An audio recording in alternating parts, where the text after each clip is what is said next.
kepada rekan-rekan yang sudah bergabung bersama kami di ruang pertemuan Zoom meeting hari ini.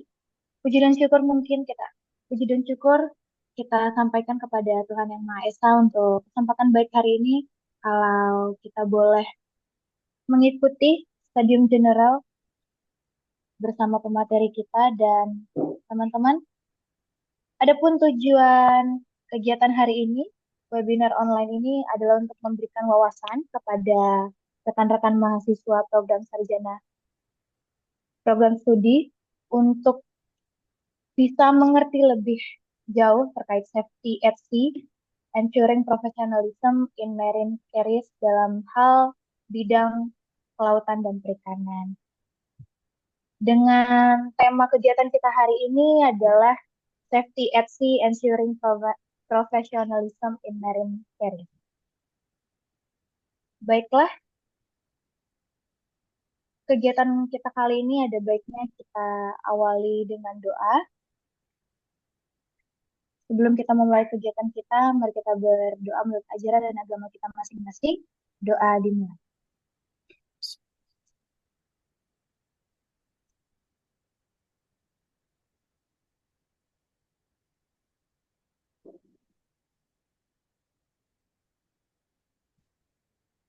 Doa selesai.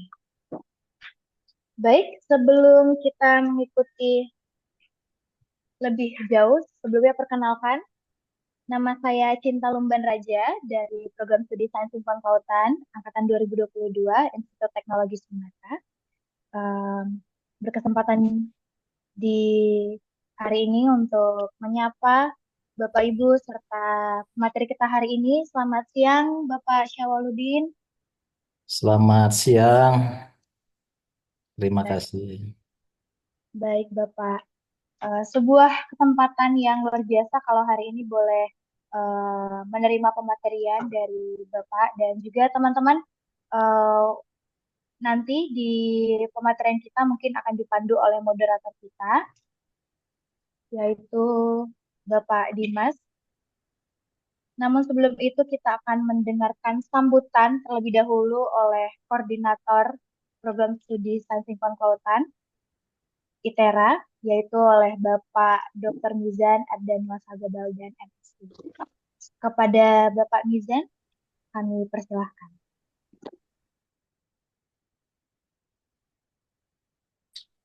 Baik, terima kasih atas waktunya.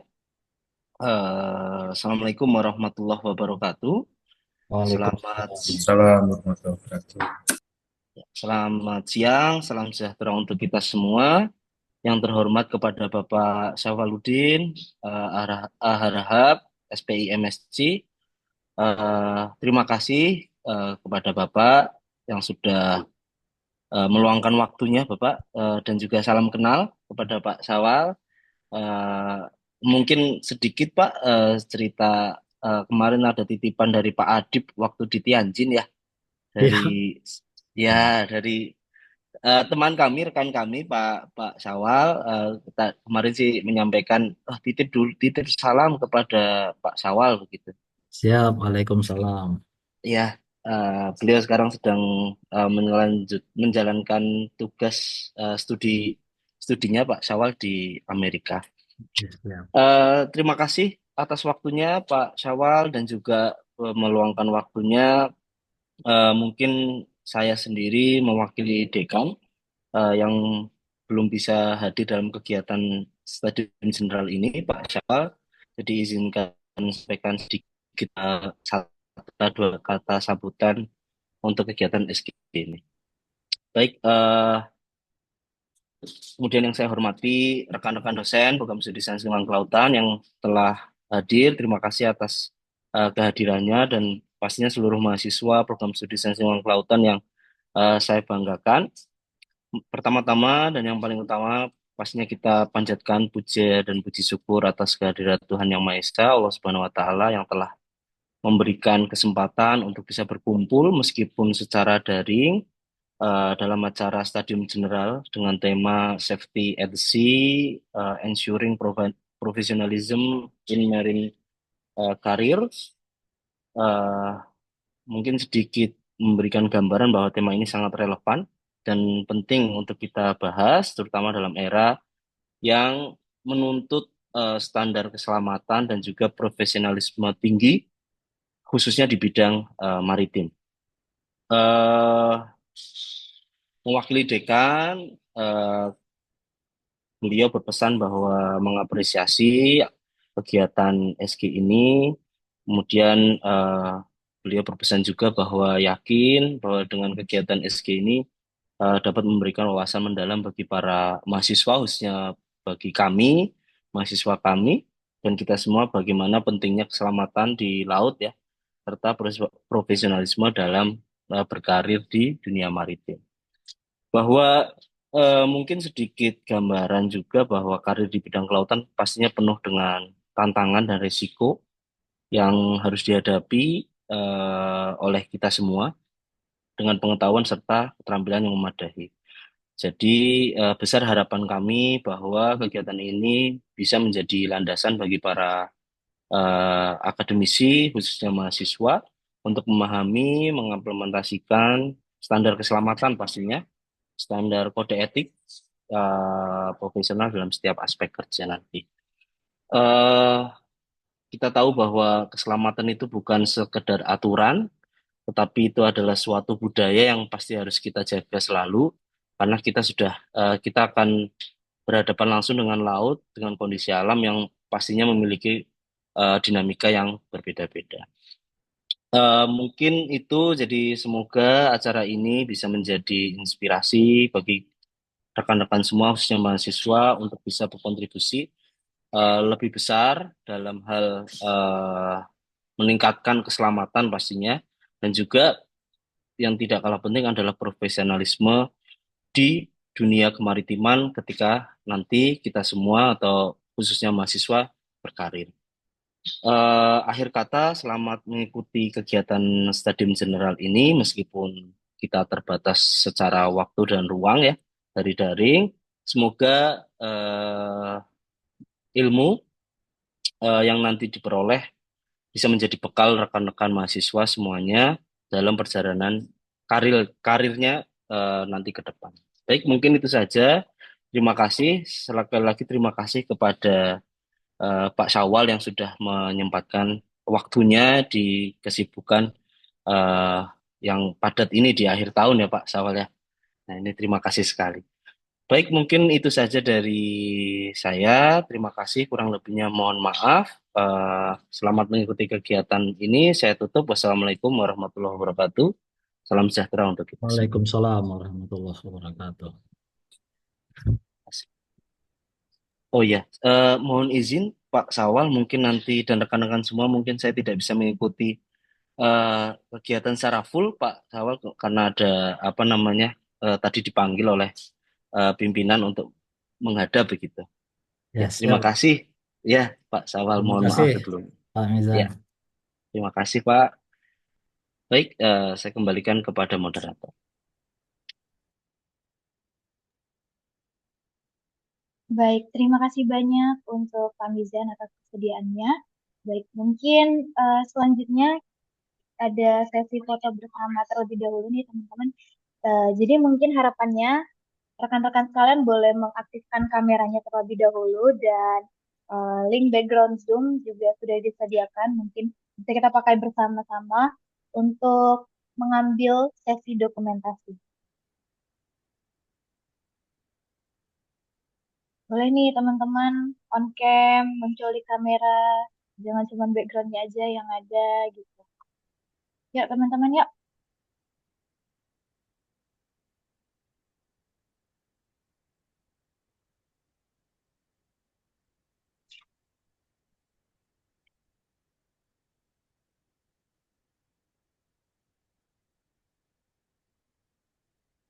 Baik, sekali lagi mungkin kami ingin mengajak kembali teman-teman untuk dapat mengaktifkan kamera dan bila tidak ada kendala mungkin bisa menggunakan virtual background yang telah disediakan oleh panitia supaya kita bisa mengikuti sesi dokumentasi bersama-sama bersama pemateri dan juga koordinator program studi sains konsultan Pak Gizan dan juga bersama moderator kita sebelum kita akan lanjut pada pematerian nantinya.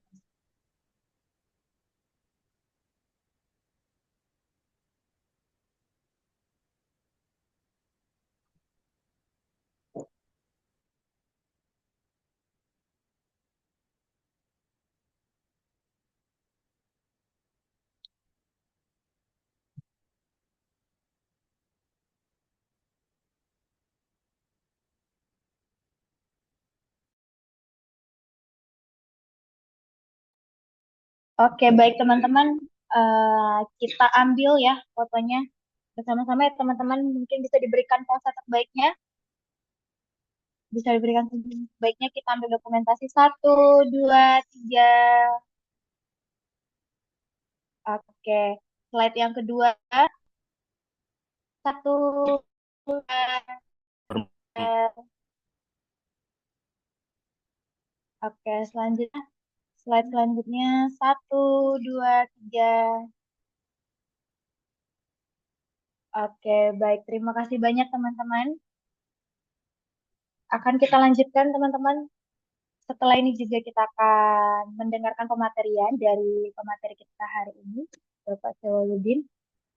Namun mungkin selanjutnya teman-teman akan dibersamai, didampingi oleh moderator kita.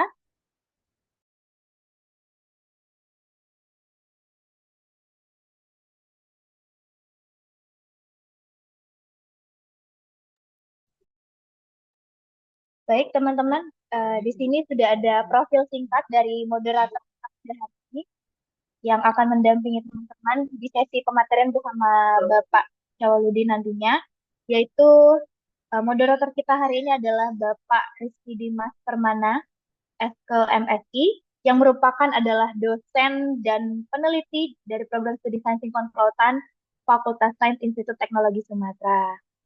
Dan Pak Rizky Dimas Permana atau biasa akrab dipanggil Pak Dimas, itu background pendidikannya merupakan program sarjana ilmu kelautan dari Universitas Pajajaran pada tahun 2012 dan melanjutkan pendidikan berupa program Magister Teknologi Kelautan itu di Institut Pertanian Bogor tahun 2017 dan belakangan kemarin juga menyelesaikan research interestnya itu mengenai physical oceanography dan satellite oceanography dan remote sensing teman-teman.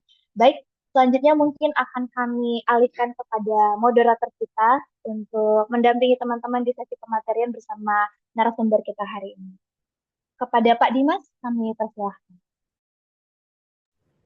Baik, terima kasih Master of Ceremony, Saudari Cita Lumban Raja yang telah memberikan kesempatan saya pada hari ini untuk memandu jalannya diskusi Stadium General ya, yang akan sangat menarik jika memang ada interaksi positif antara peserta atau audiens dengan pemateri gitu. Jadi diharapkan nanti banyak pertanyaan, banyak diskusi dan banyak sharing pengalaman mungkin terkait dengan topik yang akan kita bawa hari ini yang sangat menarik gitu ya. Ini berkaitan dengan pekerjaan gitu ya yang dituntut profesionalisme tinggi. Dan di dalamnya juga perlu ada beberapa hal yang perlu dipersiapkan gitu ya, baik itu kompetensi gitu ya, sertifikasi kompetensi, lalu dengan pemahaman keselamatan, keamanan gitu ya, dan lain sebagainya yang memang itu menjadi elemen paling penting dari sebuah pekerjaan gitu. Terima kasih saya ucapkan kepada pemateri yang luar biasa, Bapak Syawaludin Ali Syahbana Harahap gitu ya. Saya masih sangat ingat nama lengkapnya karena saya sering menuliskannya dulu waktu di skripsi gitu ya. Beliau adalah pembimbing saya waktu kuliah dulu gitu. Sampai sekarang masih membimbing saya. Baik secara moral maupun secara material begitu ya. Dan terima kasih Pak Syawal sudah menyempatkan hadir pada siang hari ini. untuk membagi atau memberikan pengetahuan terkait dengan topik yang sangat menarik, yaitu Safety at Sea, Ensuring Professionalism in Marine Careers. Dan terima kasih juga yang terhormat kepada Pak Mizan yang telah membuka kegiatan pada siang hari ini. Harapannya memang stadium general hal-hal hal-hal yang sangat menarik gitu ya untuk dibahas itu bisa kita uh, sering lakukan gitu ya dalam bentuk webinar ataupun stadium general yang mungkin kedepannya semakin rutin kita lakukan. Gitu. Mungkin saya ingin membacakan terlebih dahulu terkait dengan kurikulum vitae dari pemateri kita hari ini. Pemateri kita hari ini yaitu Pak Syawaluddin Ali Syahbana Harahap. Beliau adalah dosen ilmu kelautan Universitas Pajajaran, sekaligus peneliti dan instruktur scuba diving gitu ya. Dan beliau juga punya sebagai asesor dalam lembaga sertifikasi nasional BNSP di bidang konservasi gitu ya. Ini adalah background edukasi atau pendidikan dari Pak Syawal. Yang pertama adalah S1 di Ilmu Kelautan Universitas Riau, lulus pada tahun 2020, dan S2 di IPB ya, pada Natural Resource Management, lulus 2006, dan sedang ongoing PhD in Marine Science and Technology di Tianjin University ya. Ini mungkin pertemuan antara Pak Syawal dengan Pak Adib gitu, salah satu rekan dosen kita di Sains Lingkungan Kelautan, dan juga sedang menempuh doktornya di Environmental Science Universitas Pajajaran Ilmu Lingkungan gitu ya. Oke, jadi pengalaman pendidikannya sangat banyak, S2-nya, S3-nya bahkan dua kali, dan yang pasti banyak sekali ilmu yang bisa kita gali dari beliau gitu. Expertise-nya juga pada bidang kelautan banget nih, ya, yaitu coral ecology and conservation, lalu marine GIS and remote sensing, marine conservation area planner and manager, dan terakhir scientific diver pasti gitu ya karena instruktur. Baik, kita panggil saja materi kita yang sangat biasa gitu, kepada Pak Syawaluddin Bana Harahap. Dipersilahkan Pak untuk memberikan materi, sekaligus nanti mungkin dilanjutkan dengan diskusi. Kurang lebih waktunya 1,5 jam, mungkin nanti kita bisa bagi dua gitu, 45 menit, nanti diakhiri dengan foto bersama atau penutupan dari Master of Ceremony. Baik, itu saja. Please welcome gitu ya Pak Syawal, rekan-rekan semua, semoga bisa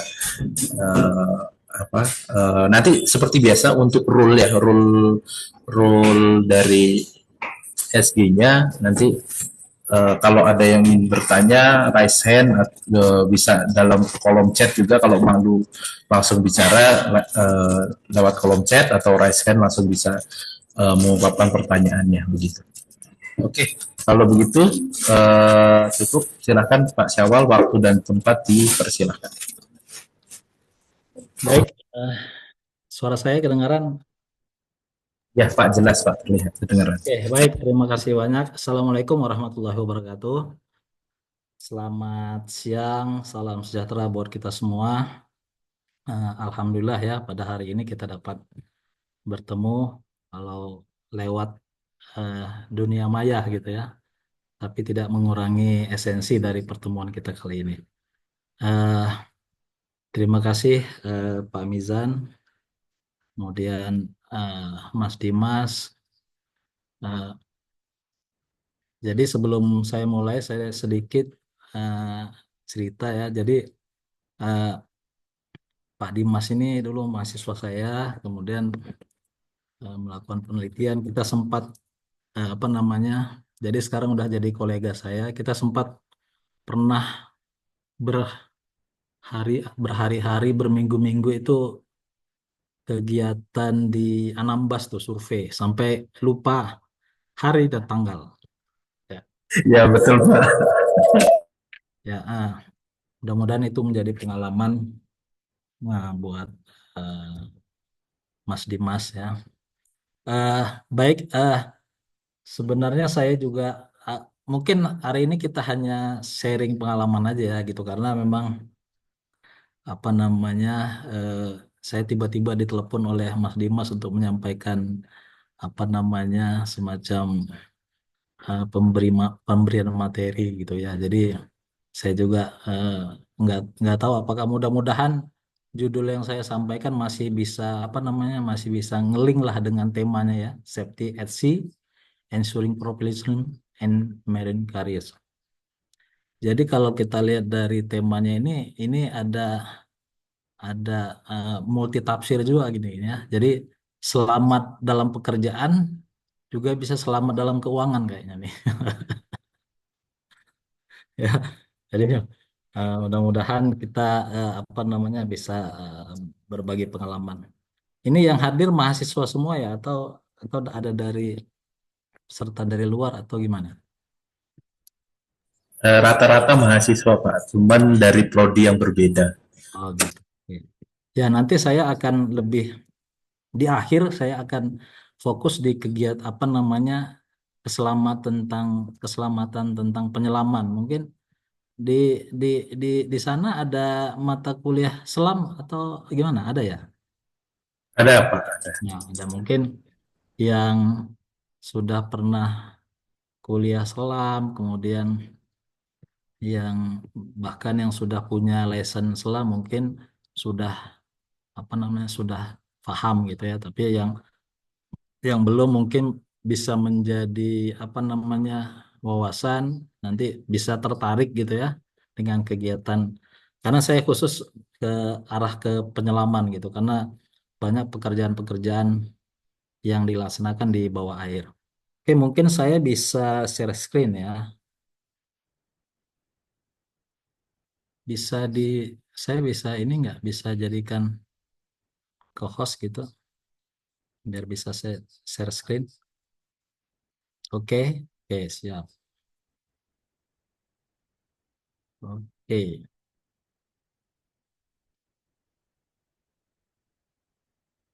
oke ya. Hmm, Oke.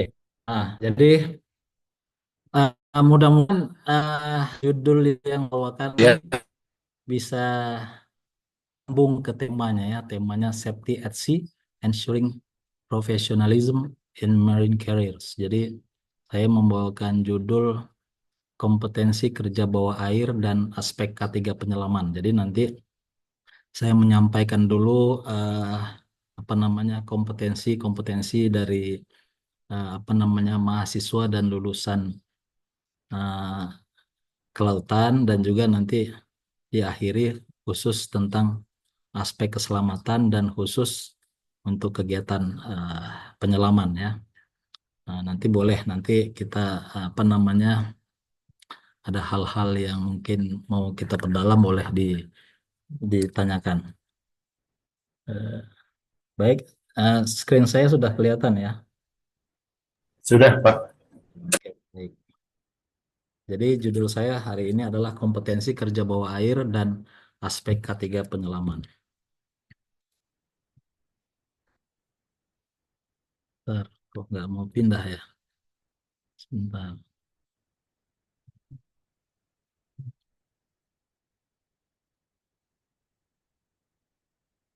Oke. Nah, outline pada hari ini ya, yang pertama itu adalah terkait dengan SD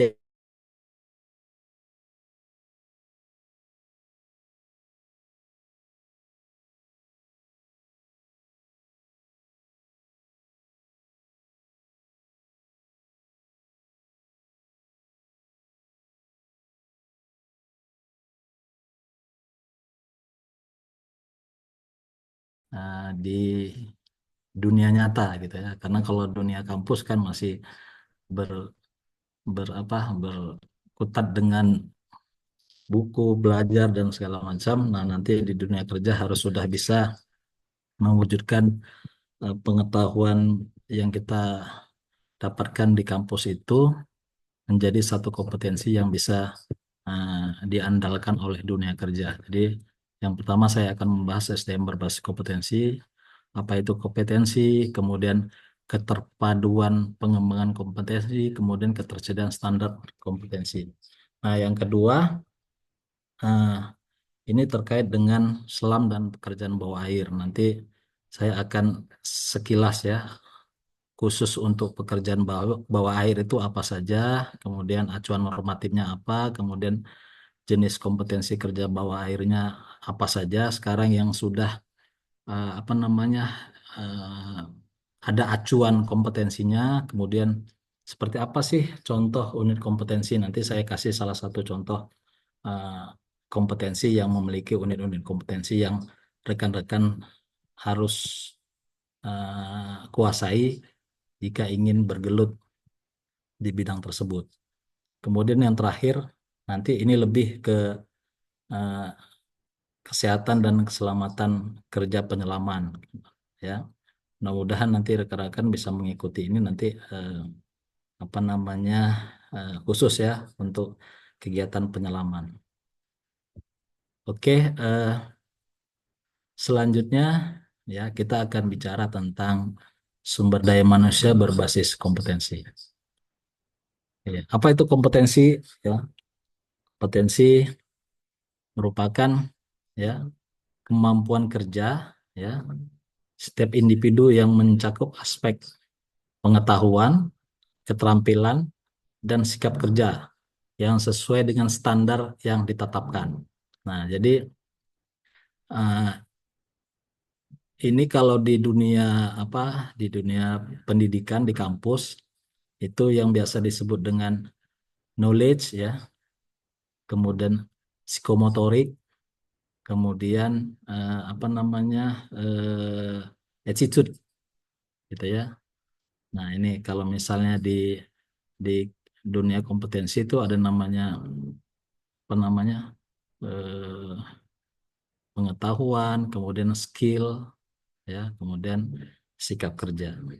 Nah, ini yang harus rekan-rekan mahasiswa apa namanya miliki, gitu ya, sehingga rekan-rekan bisa dianggap kompeten, ya, di satu bidang. Jadi harus ketiga aspek ini harus lengkap. Ada pengetahuan, ada keterampilan atau skill, ada sikap kerja, attitude, ya. Jadi kalau misalnya hanya pengetahuan aja itu belum kompeten. Kemudian hanya keterampilan saja belum juga kompeten. Dan terkhusus sikap kerja ya, attitude. Ya, ini harus harus dikolaborasikan atau dipenuhi oleh setiap eh, kita yang ingin dianggap kompeten. Dan ketiga aspek ini ya sudah ada standarnya gitu. Ya, jadi saya sekarang di asesor di Badan Nasional Sertifikasi Profesi. Nah, di sana sudah ditetapkan standar-standar kerja. Ya, nanti standar-standar kerja itu bisa dilihat di eh, Kementerian Tenaga Kerja. Ya, nanti saya tunjukkan link webnya kalau ingin melihat standar kerja yang dibutuhkan di dunia kerja. Nah, ada 3 pilar utama pengembangan SDM berbasis kompetensi. Nah, kita lihat di sini ya. Jadi rekan-rekan semua nanti kalau misalnya eh, sudah lulus gitu ya, nah, atau belum lulus juga sebenarnya harus sudah punya kompeten gitu. Jadi dunia industri di luar sana itu membutuhkan tenaga kerja yang memang profesional gitu ya. Jadi eh, industri ya ini akan membutuhkan tenaga kerja yang diperoleh dari LDP. LDP itu Lembaga Pendidikan dan Pelatihan. Nah, kita kalau di kampus itu termasuk di sisi yang ini ya, yang di mana di lembaga pendidikan. Jadi kompetensi berbasis training. Kemudian, nah ada eh, lembaga ya yang memang untuk eh, membuktikan kompetensi rekan-rekan semua itu berdasarkan pengujian, asesmen. Jadi ini saling terkait gitu ya. Eh, jadi dunia industri itu akan membutuhkan tenaga-tenaga yang profesional dan kompeten itu dari lembaga pendidikan dan pelatihan, tetapi harus dibuktikan dengan apa namanya sertifikat kompetensi. Jadi sertifikat kompetensi ini adalah pengakuan dari negara bahwa rekan-rekan sudah kompeten. Walaupun setelah lulus kuliah kan dapat ijazah ya, setelah apa namanya pelatihan dapat sertifikat. Nah, tapi secara nasional ya itu harus eh, diyakinkan dengan adanya sertifikat kompetensi di bidangnya. Nah, kalau kita lihat di sini ya, jadi keterpaduan antara pengembangan kompetensi ya di dunia pendidikan itu ya, pendidikan dan pelatihan itu tadi sudah saya sampaikan ada sertifikat lulusan ya itu eh, di dalam kegiatan itu mengembangkan kompetensi. Jadi kita belajar ya, kita eh, praktek ya di kampus, di tempat pelatihan. Nah, sementara nanti sertifikat kompetensi yang profesional itu ada di lembaga sertifikasi. Jadi di lembaga seperti sertifikasi itu ya di Badan Nasional Sertifikasi itu eh, memastikan bahwa eh, kompetensi rekan-rekan semua memang benar adanya seperti itu. Jadi rekan-rekan harus mengikuti uji kompetensi namanya. Nanti keluar sertifikat eh, kompetensinya. Nah, seperti ini contohnya, jadi keluar sertifikat pelatihan, ijazah itu di kampus, kemudian di lembaga-lembaga pelatihan, tapi nanti di lembaga sertifikasi atau di Badan Nasional Sertifikasi itu keluar sertifikat kompetensi yang menyatakan bahwa Anda sudah kompeten di satu bidang, ya. Jadi kita sudah bermodal dengan kuliah gitu ya selama 4 tahun, ya bahkan bisa lebih gitu ya. Kemudian itu juga harus dibuktikan dengan adanya sertifikat kompetensi di bidang tertentu. Ini eh, lebih terkait dengan nanti profil lulusan di perguruan tinggi. Jadi kalau di perguruan tinggi di prodi itu kan ada profil lulusannya mau jadi apa gitu ya. Jadi pengusaha kah, jadi pegawai negeri, kemudian jadi eh, bermacam-macam profesi pekerjaan gitu ya. Nah, itu harus dibuktikan dengan eh, apa namanya sertifikat kompetensi dan ini eh, sekarang lembaga-lembaga atau industri eh, kalau merekrut apa namanya eh, karyawan itu lebih disukai yang sudah punya sertifikat kompetensi ya seperti ini ya. Jadi sertifikat kompetensi yang seperti ini. Nah, dalam kegiatannya ya, baik itu di lembaga pendidikan dan pelatihan maupun nanti di hmm, tempat uji kompetensi itu memiliki standar ya. Namanya ada SKKNI, Standar Kompetensi Kerja Nasional Indonesia dan standar khusus ya ada standar eh, khusus, ada standar kerja internasional. Nah, jadi setiap apa namanya skema pekerjaan-pekerjaan itu sudah ada standarnya. Kemudian juga berang ya. Jadi kalau misalnya ada KKNI namanya, jadi Kualifikasi Kerja Nasional Indonesia. Jadi kalau rekan-rekan semua nanti lulus ya sarjana gitu ya S1 itu di jenjang levelnya level berapa gitu. Jadi rekan-rekan jangan sampai nanti setelah lulus dapat pekerjaan yang levelnya jauh di bawah gitu ya. Jadi kalau bisa nanti setelah lulus itu sesuai dengan jenjang kualifikasinya ya. Jadi eh, jadi ada jenjangnya gitu. Jangan sampai nanti setelah lulus kemudian dapat pekerjaan yang justru di bawah apa jenjang kualifikasinya. Nah, ini eh, kita lihat di sini ya. Jadi kalau misalnya SKKN itu adalah Standar Kompetensi Kerja Nasional Indonesia, jadi eh, itu satu rumusan ya. Jadi satu rumusan kemampuan kerja yang mencakup tadi saya sampaikan tadi ada pengetahuan di situ ya, ada knowledge ya, ada keterampilan atau skill serta sikap kerja. Sikap kerja ini attitude ya, attitude. Eh, yang harus dimiliki setiap jabatan pekerjaan yang rekan-rekan lakukan. Nah, ini SKKN ini dikembangkan melalui konsultasi dengan industri. Jadi industri kemudian berkonsultasi dengan kementerian dan pihak-pihak yang dengan BNSP gitu ya, membuat SKKNI. Jadi SKKNI ini bersifat nasional. Nah, ini biasanya ya, makanya sekarang kurikulum di lembaga-lembaga pendidikan, di lembaga pelatihan itu sekarang umumnya sudah mengacu ke SKKNI ya, jadi standar kompetensi kerja. Jadi pada saat mereka lulusan itu lulus mendapat ijazah atau sertifikat, mereka sudah memiliki materi-materi yang sudah punya standar sesuai dengan SKKNI yang secara nasional.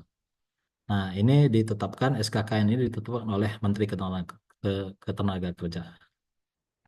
Kemudian ini bisa eh, dicari ya di laman web yang ada di bawah ini ya di skkni.kemenaker.go.id. Jadi tentang SKKN ini bisa dilihat di sana nanti SKKN yang sudah diterbitkan oleh Kemenaker itu apa saja ya nanti tinggal dicari yang bidang kelautan seperti apa. Nanti saya kasih contoh yang memang khusus ada apa namanya bidang kelautan ya. Jadi bentuknya buku pedoman atau buku peta okupasi nasional bidang kelautan ya. Nah, kemudian yang selanjutnya adalah SK3 atau SKKI. Nah, ini standar kompetensi kerja khusus. Ya, ini eh, dikembangkan oleh organisasi. Jadi ini yang mengembangkan adalah organisasi profesi, misalnya ya, misalnya yang sekarang sudah punya asosiasi itu misalnya apa namanya eh, apa namanya dokter gitu ya, itu kan punya asosiasi, mereka punya kompetensi kerja yang mereka buat sendiri, kemudian pengacara seperti itu.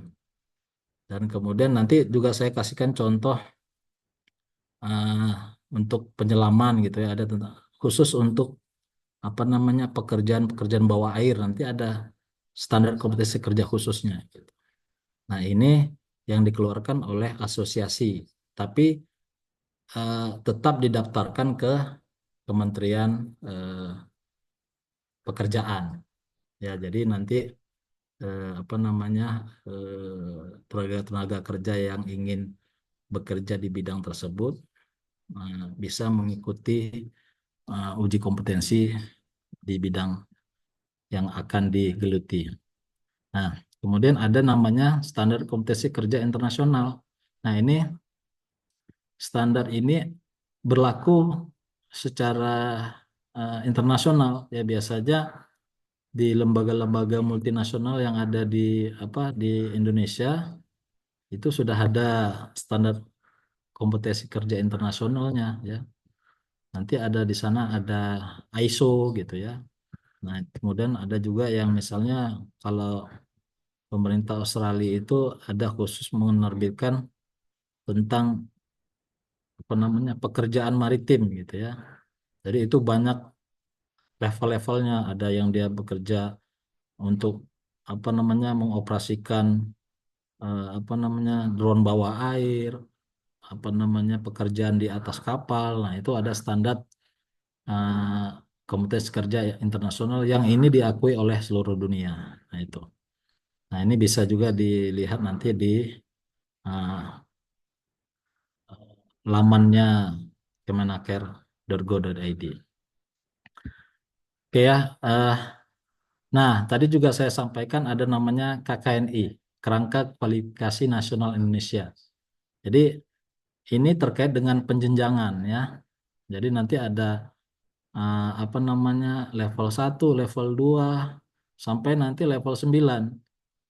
Nah, jadi kalau kita di perguruan tinggi lulus D3, D4, S1, S2, S3 itu masing-masing punya ada levelnya gitu. Jadi nanti juga apa namanya uji kompetensi juga berbeda-beda gitu. Nah, ini nanti saya akan apa perlihatkan seperti apa sih apa namanya KKNI ya yang ada di Indonesia. Jadi penyetaraan antara lulusan perguruan tinggi dengan kegiatan pelatihan dan juga eh, keahlian ya. Meskipun seseorang itu belajar secara otodidak, tapi dia ahli di bidang itu gitu. Nah, itu bisa disetarakan dengan pendidikan kita di formal ya gitu. Nah, ini juga bisa dilihat nanti di lamannya kemenaker.go.id. Nah, ini kita lihat ya di sini ya level KKNI-nya. Jadi kalau kita lihat di sini S1 ya itu ada yang program akademik, ada kejuruan gitu ya. Jadi S1 itu dia masuknya ke antara apa namanya analis dan ahli. Jadi kalau rekan-rekan nanti lulus S1 itu levelnya berada di level 6. Jadi rekan-rekan nanti kalau misalnya mau uji kompetensi itu uji kompetensinya yang eh, pekerjaan-pekerjaan atau skema-skema yang ada di level 6 gitu. Nah, jadi kalau kita lihat mulai dari bawah itu ada kejuruan itu levelnya 1, 2 gitu ya, 3 itu pekerjaannya sebagai operator. Jadi rekan-rekan jangan sampai nanti setelah lulus S1 tapi nanti eh, dipekerjakan sebagai operator gitu kan.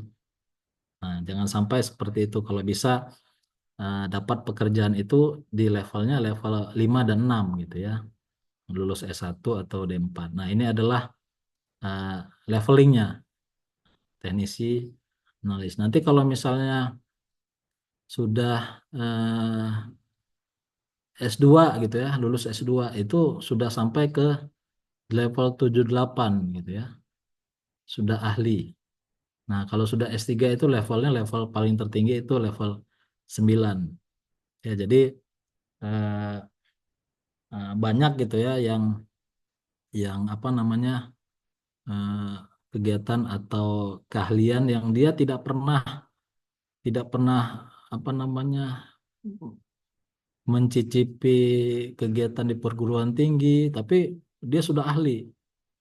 Nah, dulu pernah cerita kan Bu Susi dulu kalau di uji beliau ada di level 9 gitu karena ahli walaupun beliau apa namanya tidak mengenyam pendidikan di perguruan tinggi tapi setelah diuji beliau ternyata berada di level 9 kegiatan terkait dengan apa namanya keahlian beliau dalam manajemen gitu ya.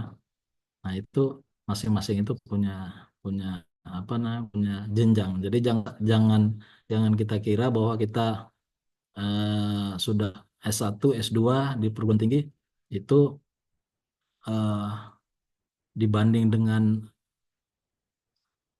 rekan-rekan lain yang dia tidak pernah mengenyam perguruan tinggi tapi dia punya keahlian yang sama bisa disetarakan gitu ya setelah dia melakukan uji kompetensi. Itu ya, jadi rekan-rekan semua nanti paham dengan eh, leveling penjenjangan ini ya. Jadi jangan sampai nanti lulus jadi bekerja kemudian ditempatkan jadi operator. Wah, keberatan ya. Jangan sampai jadi operator udah lulus S1 gitu. Kalau bisa nanti levelnya minimal teknisi lah gitu ya.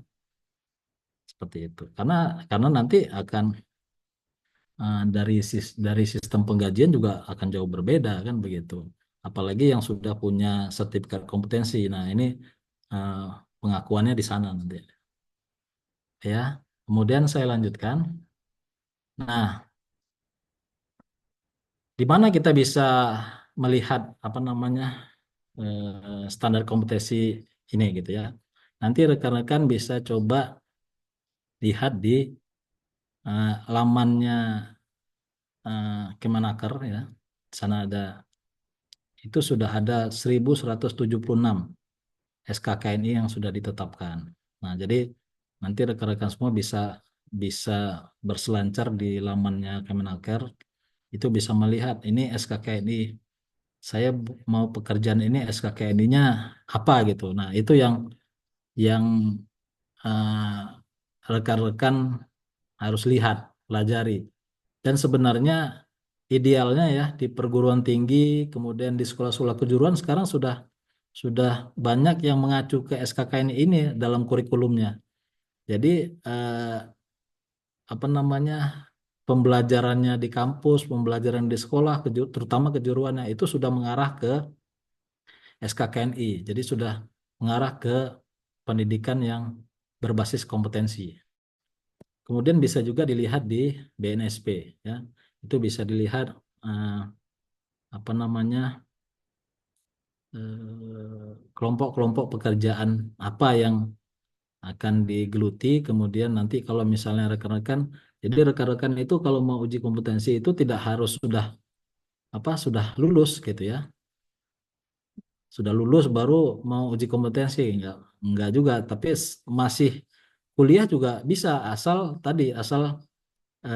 sesuai dengan eh, ilmu keterampilan yang rekan-rekan sudah peroleh gitu ya. Tinggal nanti dilihat nanti oh ini SKKN ini nanti ini ada berada di KKN level berapa gitu ya. Dilihat nanti di standar kompetensi kerjanya. Nah, seperti ini.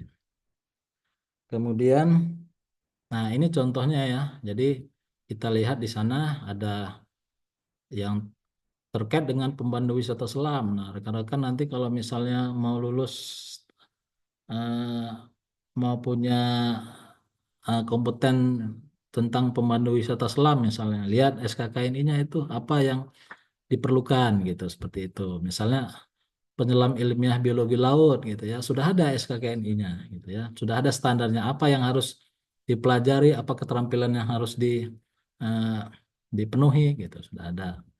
Nah, jadi nanti apa namanya rekan-rekan bisa lihat di laman ini bisa mencari ya SKKNI. Jadi hmm, kalau kita sekarang di Unpad itu sudah mengarah ke sana. Jadi kurikulumnya sudah mengacu ya mengambil dari SKKNI. Jadi dipadukan gitu ya, dipadukan dengan kurikulum hmm, yang ada di perguruan tinggi dengan eh, standar kompetensi yang ada di dunia kerja.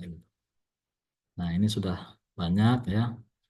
Nanti tinggal tinggal search aja tadi udah ribuan tadi mau ada pekerjaan di apa namanya di laut, di darat, nah, di pertambangan sudah banyak. Nah, itu ya, sudah sampai pengelasan bawah air itu sudah ada SKKNI-nya. Jadi kalau rekan-rekan sudah punya modal bisa menyelam, kemudian tinggal nanti kalau mau jadi mengelas bawah air, tinggal apa namanya meningkatkan keahlian mengelasnya aja gitu. Nah, itu lumayan ini apa namanya eh, eh, pekerjaan cukup menantang dan lumayan bisa menghasilkan apa namanya pundi-pundi yang besar juga. Nah, dan seterusnya nanti rekan-rekan bisa lihat di laman ini. Eh, kemudian, nah untuk mempermudah ya, sekarang sudah ada namanya buku peta okupasi nasional. Jadi rekan-rekan bisa cari nanti, tinggal search di internet peta okupasi nasional dalam kerangka kualifikasi bidang kelautan gitu. Nanti ada bukunya. Jadi ini sudah apa namanya kerjasama Kemenaker, Kadin, Kementerian Kelautan Perikanan, kemudian Bappenas, BNSP itu sudah menyusun ya peta okupasi nasional. Jadi pekerjaan-pekerjaan apa yang yang sekarang ada dan sudah ada standar kompetensi kerjanya. Jadi nanti bisa dilihat di sana. Ini contohnya yang nama okupasi. Nah, nanti di buku itu ya di di eh, di awal halaman pertama itu ada yang namanya matriknya. Ya, ini karena terlalu kecil jadi di buku itu nanti nanti rekan-rekan bisa lihat ya. Nanti bisa lihat nanti di akhir nanti saya share lah intinya ya buku okupasinya. Itu kalau kita lihat jadi kalau misalnya di bagian kiri ini ya, bagian kiri di bagian kiri ini itu ada apa namanya? Ini adalah eh, tadi level ya, jenjang. Jadi ada jenjang satu, jenjang 2, jenjang 3, 4, 5 dan rekan-rekan ya itu berada di level 6. Nah, itu bisa kita lihat nanti ya di sana itu misalnya di area fungsinya itu ada reklamasi, ada garam, air laut, ada penyelaman ilmiah, ada pengelolaan kawasan konservasi. Nah, itu bisa dilihat nanti eh, apa saja pekerjaan-pekerjaannya. Ya, ada pengumpul data senur lamuk, data mangrove, pengumpul data karang, ikan karang, dan seterusnya gitu ya. Masing-masing ada. Nah, itu masing-masing ada levelnya gitu. Nah, jadi teman-teman bisa nanti melihat pekerjaan apa seperti kalau misalnya di penyelaman ilmiah, kalau di level 6 itu sudah masuk ke sebenarnya menjadi instructor gitu ya levelnya gitu. Nah, itu teman-teman hmm, bisa melihat apa namanya matrik ini gitu ya supaya nanti memudahkan oh saya mau punya bekerja di area bidang pengelolaan kawasan konservasi kemudian mau mau nanti bekerja sebagai apa namanya pengumpul data senior senior terumbu karang. Nah, itu ada apa namanya sertifikat kompetensinya ya itu. Dan biasanya eh, umumnya sekarang ya jadi perguruan-perguruan tinggi itu sudah mengacu ke kurikulum yang berbasis pada kompetensi ini. Jadi nanti dilihat oh ini di kurikulum ini misalnya ada pelajaran mata kuliah apa ya kalau misalnya scientific diving gitu ya. Jadi sudah di dalamnya itu ada unit-unit kompetensi dan ada elemen-elemen kompetensi yang harus dipenuhi. Jadi itu yang dipelajari nanti di apa namanya di kampus gitu. Jadi setelah lulus dari kampus itu tidak asing lagi dengan apa namanya pengetahuan skill terkait dengan eh, kompetensi tersebut. Oke, sampai di sini mungkin ada pertanyaan gitu ya.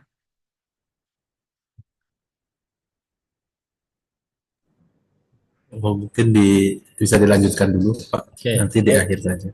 baik. Oke, saya lanjutkan ya. Saya lanjutkan ke bagian 2 ya. Eh, saya masuk khusus tentang selam dan pekerjaan bawah air. Jadi, pekerjaan-pekerjaan bawah air ini sudah ada acuan normatifnya, yaitu ini beberapa acuan normatif.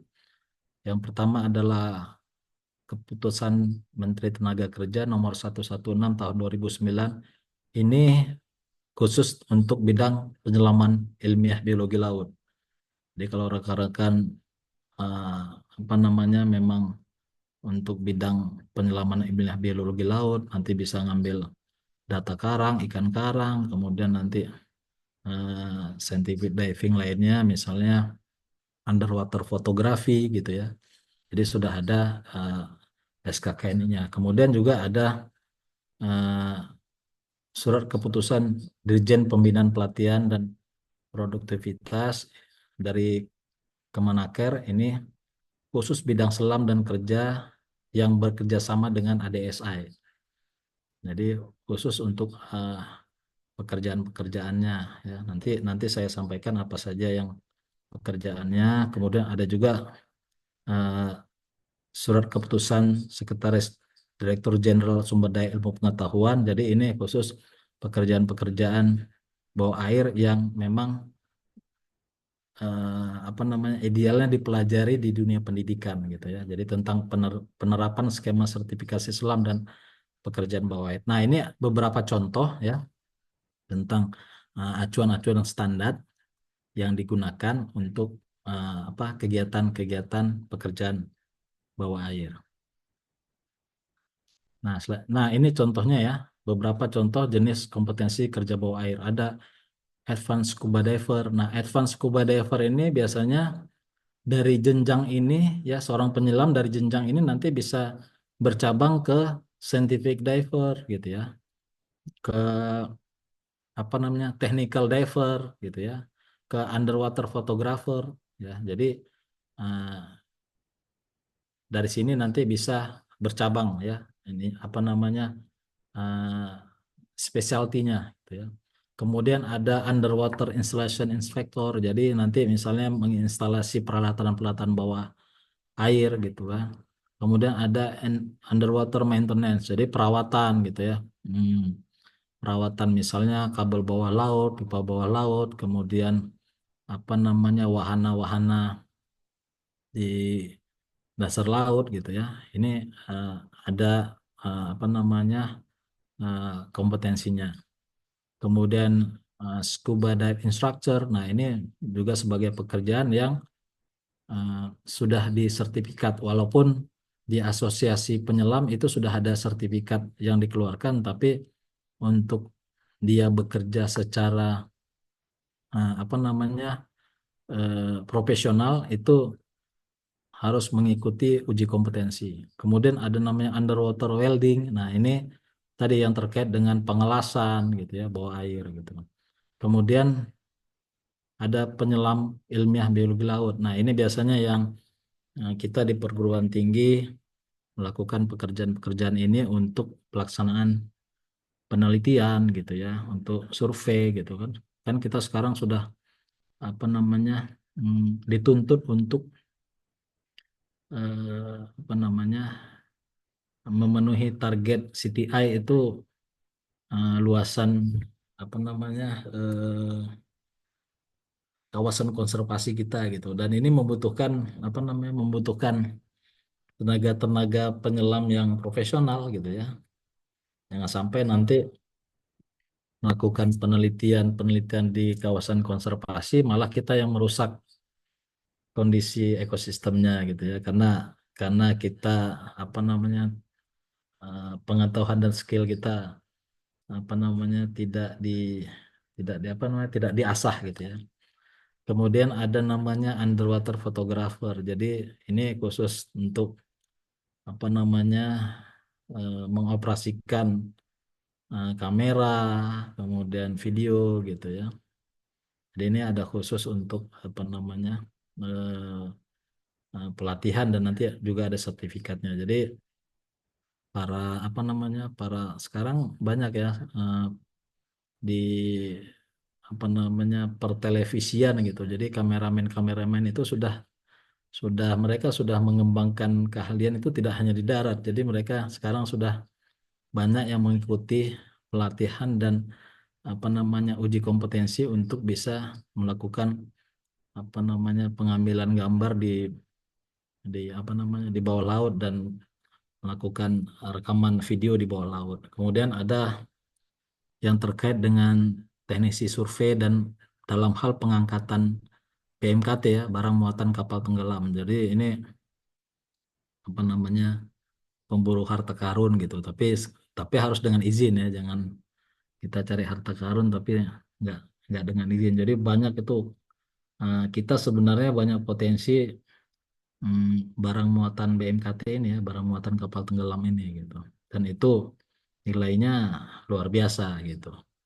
Dan ini membutuhkan tenaga-tenaga profesional termasuk termasuk ya eh, apa namanya pada saat terjadi kecelakaan gitu ya pesawat, kapal itu ini tenaga-tenaga ini dibutuhkan untuk apa namanya untuk melakukan evakuasi ya, baik evakuasi manusia maupun barang gitu.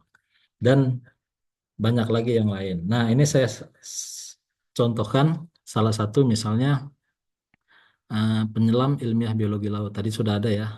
Ini ada SKK ini nomor 116 tahun 2019 itu yang memang khusus tentang penyelaman ilmiah biologi laut. Nah, nanti bisa spesifik nanti penyelaman ilmiah biologi lautnya mau tentang ikan kah, mau tentang karang kah, mau tentang apa namanya pengambilan sampel ya sampel di kan kalau di karang di bawah air itu banyak sampel-sampel yang bisa yang memang pengambilan sampelnya harus dilakukan dengan menyelam gitu karena tidak tidak ada cara lain gitu sekarang gitu ya pengambilan sampel. Jadi saya sering dulu termasuk eh, Pak Dimas ini dulu saya minta tolongkan kesan sampel-sampelan gitu. Jadi seingat saya Pak Dimas dulu ini apa namanya penelitian melihat apa namanya melihat eh, apa dulu ya eh, sianida ya apa Sianida Pak, ya betul. nah Sianida. itu jadi sianida bukan hanya kopi sianida aja di karang ternyata ada kandungan sianidanya gitu karena dulu ya kita itu survei ya sedikit cerita pengalaman ya di Anambas itu dulu marak itu yang namanya pengeboman ya untuk cari ikan ya ngebom kemudian pembiusan ya jadi dibius itu dengan sianida gitu jadi itu ternyata setelah diteliti oleh Pak Dimas ini ternyata memang tinggi di karangnya. Jadi sampel karang itu diambil, dilihat kandungan cyanidanya ternyata tinggi gitu. Jadi di Anambas itu dulu tahun 2000-an itu sebelum tahun 2000-an itu banyak terjadi apa namanya destructive fishing gitu ya. Jadi mengebom kemudian dengan apa namanya meracun ya untuk mendapatkan ikan gitu.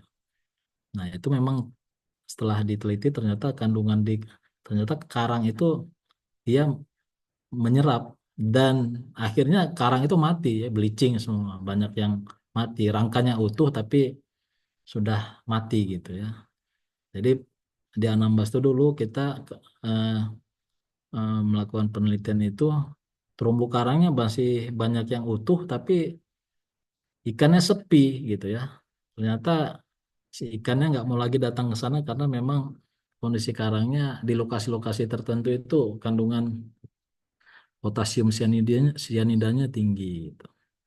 Nah, itu ya. Jadi sekarang di Anambas itu udah jadi kawasan konservasi nasional. Kalau yang mungkin ada rekan-rekan semua yang dari Kepulauan Riau itu, ya kan dia masuk ke provinsi Kepulauan Riau yaitu Anambas itu termasuk eh, kawasan konservasi nasional. Nah, ini contohnya ya. Contohnya tadi yang penyelam ilmiah biologi laut. Jadi kalau kompetensi itu ada 9 unit kompetensi namanya. Ya. Jadi mulai dari menyiapkan dokumen persyaratan, kemudian mengkoordinasikan dengan para penyelam, memperhatikan prosedur kegiatan penyelaman, membentuk tim, menyiapkan peralatan. Jadi rekan-rekan harus sudah tahu ini.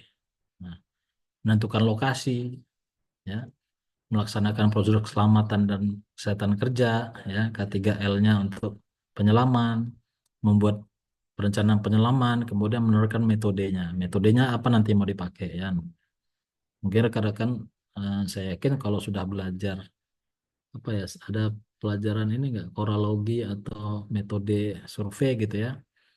Udah ada metode pengambilan datanya seperti apa kalau misalnya terumbu karang menggunakan line intercept atau point intercept atau sekarang sudah menggunakan underwater foto foto transect gitu ya. Nah, itu sudah dipelajari nanti ada unit kompetensinya ada elemen-elemennya lagi nanti jadi elemen tuh dipecah lagi nanti tadi jadi kalau misalnya salah satu contohnya menerapkan metode pengambilan data biologi nah itu bagaimana menerapkan line intercept transect nah jadi nanti sistem pengujiannya bisa melakukan demonstrasi Nah, itu adalah contoh undang-undang kompetensi. Nanti ada persyaratan dasarnya. Jadi misalnya rekan-rekan mau melakukan, saya yakin dengan apa namanya pengetahuan skill saya tentang penyelam ilmiah biologi laut, maka rekan-rekan bisa mendaftar untuk uji kompetensi ya.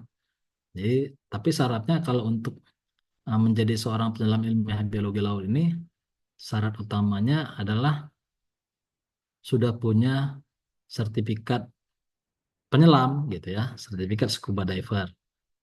Kemudian sudah punya sertifikat pelatihan penyelam ilmiah. Nah, biasanya kan sebelum diuji, rekan-rekan sudah pernah ikut pelatihan dulu. Atau eh, syarat memiliki sertifikat pelatihan metodologi riset atau memiliki sertifikat pelatihan selam ini kan biasanya sudah dipelajari juga ya di kampus gitu ya.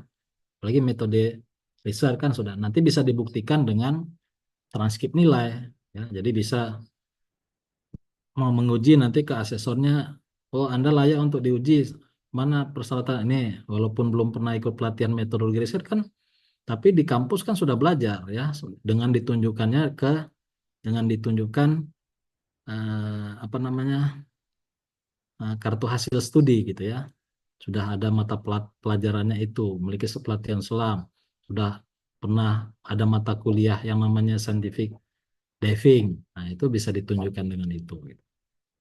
Oke, itu ya sampai di situ. Kemudian, nah saya lanjutkan ini bagian yang terakhir. Saya masih punya waktu berapa menit lagi ya? 10 menit Pak. Ya, 10 menit kurang lebih. 10 menit. Oke, saya singkat aja di bagian terakhir ini. Ini uh, K3 penyelaman ya. Saya rasa kira-kira Pak Dimas yang ikut di sini sudah berapa persen yang sudah ikut mata kuliah selam? Kira-kira. Sekitar 70% Pak. Yang mahasiswa SLL sudah Oke. lulus mata kuliah selam, cuman yang mahasiswa dari prodi lain ya pasti belum Pak.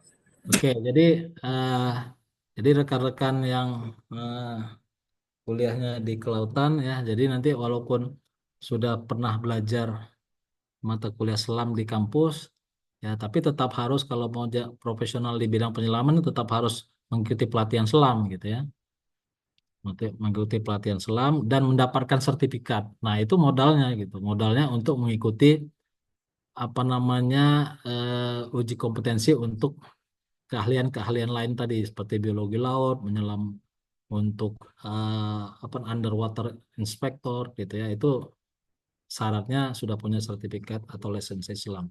Nah, mungkin ini saya lewatkan saja ya peralatan ya. Ini peralatan standarnya kita pakai scuba.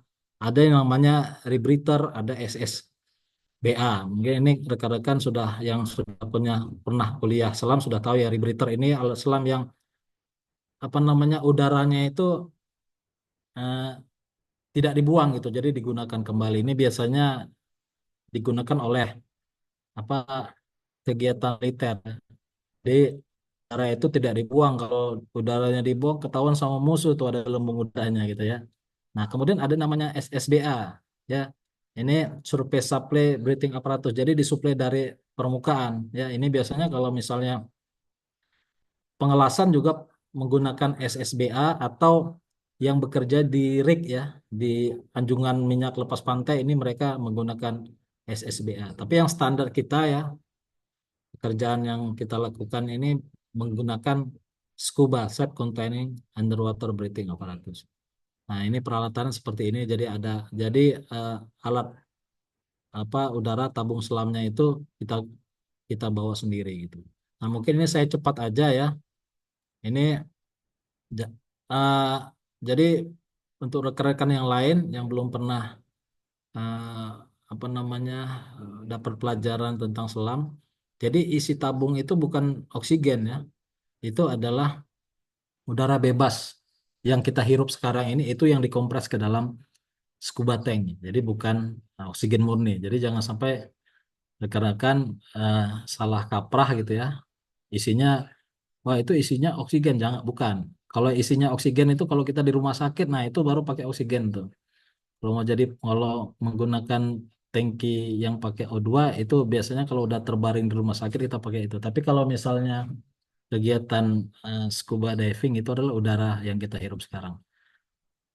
Oke, saya nggak akan banyak cerita tentang sejarah. Ya, nanti rekan-rekan bisa lihat sejarahnya mulai dari zaman primitif sampai sekarang teknologi teknologi penyelaman dengan menggunakan peralatan scuba itu dimulai tahun 1943 itu. Mungkin rekan-rekan udah tahu namanya Jacques Cousteau gitu ya, itu bapak kelautan dunia ya. Jadi dia menemukan apa tabung selam bersama dengan apa namanya Vietnam itu ya, orang Prancis itu bukan sistem tabung udara modern yang kita gunakan saat ini.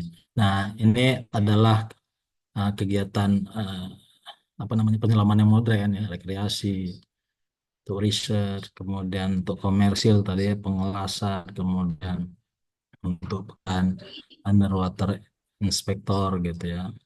Kemudian untuk oceanology research itu juga apa menggunakan sistem-sistem kedap air untuk bisa menyelam di kedalaman yang sampai ribuan. Kemudian penelitian-penelitian nuklir ya itu yang ada di dalam air ya yang mendapat tekanan.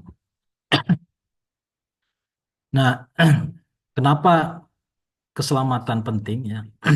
Ini khususnya untuk kegiatan penyelaman karena kita pada saat kita berada di bawah air itu kan kita berada di dunia lain ya, berada di dunia lain dalam tanda kutip ya, karena memang sangat asing bagi tubuh kita karena kita biasanya berada di atas permukaan air, kemudian kita masuk ke dalam air itu kita akan mendapat apa namanya eh, tekanan sistem yang berbeda seperti kita di udara gitu ya.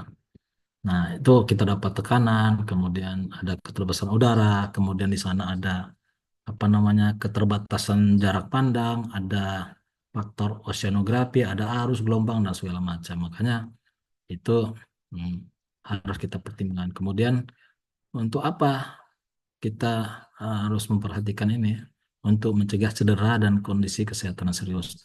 Nah, ini tidak hanya pekerjaan untuk di bawah air ya, juga di atas kapal itu kan di pantai, di pelabuhan itu di di kantor pun juga kita harus tetap untuk menjaga eh, apa namanya K3 karena tidak hanya pekerjaan yang ada di laut dan di bawah air, sedang kita bekerja di kantor juga kita harus tetap memperhatikan kesehatan dan keselamatan kerja. Kemudian untuk bisa mengatasi situasi darurat, kemudian dia menjaga kesehatan yang secara jangka panjang, kemudian melindungi, nah termasuk kita untuk melindungi lingkungan laut. Karena apa? Karena kalau kita tidak mampu untuk apa namanya menjaga keselamatan diri kita, tentu kita susah untuk bisa melindungi lingkungan laut ya. Jadi jangan sampai menjadi seorang penyelam yang tadinya mau meneliti tentang kondisi terumbu karang karena skill kita kurang malah kita yang guling-guling di terumbu karang gitu ya. Jadi terumbu karang kan rapuh, bisa patah kita injak-injak gitu ya. Jadi tadinya mau meneliti terumbu karang yang bagaimana melihat kondisinya setelah setelah kita selesai melakukan penelitian kondisi terumbu karangnya malah dinyatakan rusak gitu ya. Karena apa? Karena udah kita injak-injak dan kita guling-guling di terumbu karang. Nah, itu. Nah, kalau kita lihat ya, kalau misalnya kita lihat bahwa karena banyak orang mengatakan bahwa wah, ini nyelam ini pekerjaan yang beresiko tinggi. Tapi sebenarnya tidak juga kalau kita misalnya bandingkan dengan aktivitas yang beresiko tinggi lainnya ya. Jadi misalnya itu malah yang paling banyak apa namanya mm, kecelakaan itu pertambangan. Yang kedua konstruksi. Nah itu scuba diving itu hanya 1 sampai 2 orang ya dari 100.000 pekerja per tahun. Nah karena apa? Karena sekarang itu kegiatan scuba diving, pekerjaan-pekerjaan bawah air itu memang sudah dilatih untuk nomor satu ya, namanya itu adalah keselamatan pekerjaan. Jadi eh, Itu yang paling penting ya. Jadi eh, peralatan-peralatan sekarang juga sudah canggih dan itu mendukung untuk keselamatan eh, orang-orang yang menggunakan peralatan tersebut. Nah, biasanya itu terjadi kecelakaan karena ada dekompresi gitu ya. Karena kan kita masuk ke dalam air dengan kedalaman tertentu, setiap masuk ke dalam tertentu itu kita akan mendapat tekanan yang besar gitu ya. Nah, itu ditimbulkan oleh kompresi. Ada malfungsi alat. Malfungsi alat ini pun karena memang kelalaian kita. Kadang kita tidak cek dulu ya, ini alat ini fungsi dengan baik atau tidak terkait dengan kesehatan. Nah, ini tetapi kalau misalnya semua prosedur kita lakukan, ya insya Allah kegiatan-kegiatan kita di dalam air nyaman dan enjoy gitu ya. Nah, saya akan eh, berikan sedikit saja. Jadi masuk ke dalam air itu menyelam itu kita dapat yang namanya tekanan air. Nah, tekanan air itu akan berdampak pada tubuh kita. Ada namanya barotrauma, ada dekompresi sickness. Barotrauma itu karena dapat tekanan. Jangankan di laut, kalau kita nyelam di kolam aja ya, yang dalamnya mungkin sampai 3-4 meter itu kan terasa itu. Pertama yang terasa sakit itu telinga kita. Nah, itu salah satunya. Tapi dengan melakukan prosedur penyelaman yang benar itu semua bisa kita atasi gitu. Dan semuanya ada prosedurnya. Jadi kalau misalnya rekan-rekan ya mau belajar nyelam gitu ya, semua prosedur itu sudah ada standarnya dan sudah dipelajari sehingga resiko itu bisa dapat eh, dihilangkan, minimal diminimalisir ya gitu. Nah, ini saya sepintas saja ada nama berat trauma karena tekanan ya. Nah, kalau orang jadi penyelam biasa mudah-mudahan tetap yang sudah belajar tetap ingat pelajaran-pelajaran ini. Jadi menyelam itu kita akan kembali lagi untuk belajar fisika ya. Kita berkenaan hukum Euler, hukum Pascal, ya, Dalton itu belajar lagi kita belajar hukum-hukum fisika itu. Ya, kalau nanti kalau misalnya rekan-rekan mau mengambil belajar nyelam apa namanya ngambil sertifikat selam itu ya misalnya boleh sama misalnya Pak Sawal saya mau belajar oke gitu. Nanti ini dipelajari lagi hukum-hukum fisika gitu ya. Kemudian kalau kita turun itu ada namanya squeeze tekanan mulai tekanan di telinga ya, tekanan di apa namanya di rongga dada gitu. Nah, tapi juga ada yang namanya air embolism. Nah, itu karena kita misalnya terlalu cepat naik ke permukaan. Nah, itu ada namanya seperti kalau kita terlalu cepat naik ke permukaan itu ada namanya decompression sickness. Itu biasanya kalau seperti kita ingin membuka botol minuman, botol atau kaleng yang soda itu kan kalau tiba-tiba itu ada gelembung-gelembung udara. Nah, itu yang harus dihindari. Jadi makanya kita waktu menyelam tidak boleh terlalu cepat turun dan terlalu cepat naik tidak boleh kita hindari. Semuanya ada prosedurnya. Nah, termasuk keracunan gas ya. Gas oksigen, gas nitrogen. Nah, itu. Jadi nanti ini ada apa namanya ilmu pengetahuannya, ada fisika tentang gas, fisika tentang apa namanya tekanan parsial ya. Itu pelajarannya pelajaran fisika. Kemudian ada namanya nitrogen narkosis. Nah, ini nitrogen narkosis ini kayak kita mabuk gitu, berhalusinasi. Jadi kalau misalnya kita mau mabuk tapi nggak dosa, ya ini nitrogen narkosis nyelamnya dalam dan lama gitu ya. Jadi kita mabuk gitu. Jadi kita bisa berhalusinasi gitu ya di bawah. Makanya kita hindari prosedur-prosedur yang tidak tidak prosedural lah gitu ya. Seperti itu untuk menghindari kecelakaan tersebut. Kemudian ada hipotermia ya, ini kedinginan karena memang di air itu suhu tubuh kita akan 20 kali lebih cepat hilang dari tubuh kita. Makanya kita nyelam itu biasanya kalau di daerah-daerah yang suhunya rendah itu kita menggunakan baju selam ya, wetsuit gitu ya. Masalah pernapasan dan nah ini yang harus kita tanamkan itu ya untuk mencegah terjadinya masalah kesehatan ya. Selalu eh, lakukan pemeriksaan kesehatan, kemudian lakukan pemanasan, kemudian cek penggunaan peralatan yang tepat gitu ya. Jangan sampai peralatan kita yang kita gunakan itu eh, tidak kita cek fungsinya masih berfungsi tidak gitu. Jadi harus kita cek sebelum digunakan gitu. Kemudian ada teknik pernapasan yang benar seperti apa teknik pernapasan, kemudian ada yang namanya decompression stop dan safety stop. Nah, ini dipelajari semua dalam kegiatan penyelaman. Kemudian perlu diperhatikan ya, jadi tidak boleh dasar kita menyelam itu tidak boleh menahan napas, kemudian tidak boleh apa namanya turun naik dengan kecepatan yang berlebihan gitu ya. Kemudian naik ke permukaan dengan kecepatan 10 meter per menit gitu ya. Nah, itu ada aturannya. Kemudian selalu melakukan safety stop.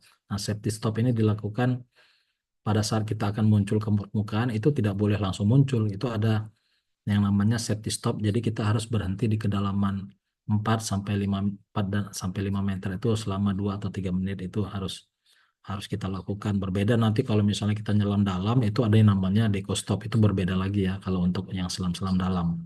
Dan itu juga prosedurnya akan berbeda.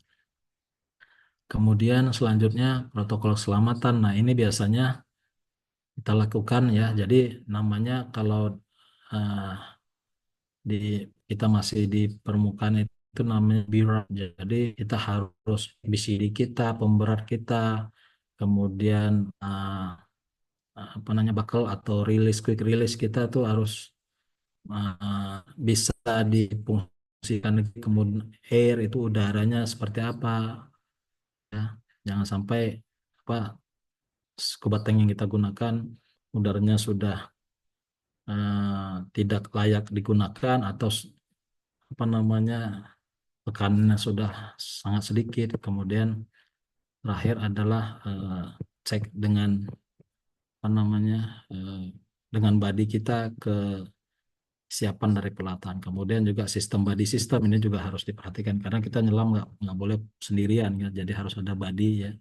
Jadi tidak boleh nyelam sendirian. Kemudian kita harus di bawah itu harus eh, pengetahuan navigasi kita harus sudah baik ya, ada ilmu dan keterampilan yang harus kita pelajari, kemudian komunikasi bagaimana di bawah, kemudian yang terakhir itu bagaimana untuk mengatasi situasi darurat ya. Jadi misalnya kalau misalnya di bawah itu kita kehabisan udara, alat tidak berfungsi, kemudian sampai nanti pengetahuan bagaimana misalnya ya eh, ya jangan sampai terjadilah gitu ya kecelakaan, tapi kita juga harus mengetahui bagaimana evakuasi darurat, kemudian kontak telepon dalam keadaan emergensi seperti itu.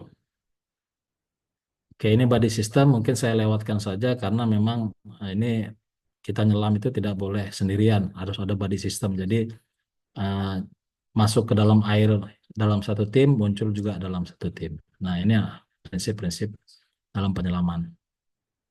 Kemudian faktor lingkungan ya. Jadi ini saya percepat saja. Jadi banyak faktor lingkungan juga harus kita perhatikan ya. Jangan sampai nanti tidak hanya menyelam saja, kita berlayar juga di laut. Jangan sampai eh, kondisi cuaca buruk kita paksakan untuk melakukan pelayaran atau penyelaman. Kemudian visibility juga ya, ada apa namanya jarak pandang. Kalau keluhan tinggi artinya kewaspadaan harus lebih kita tingkatkan. Kemudian kita juga harus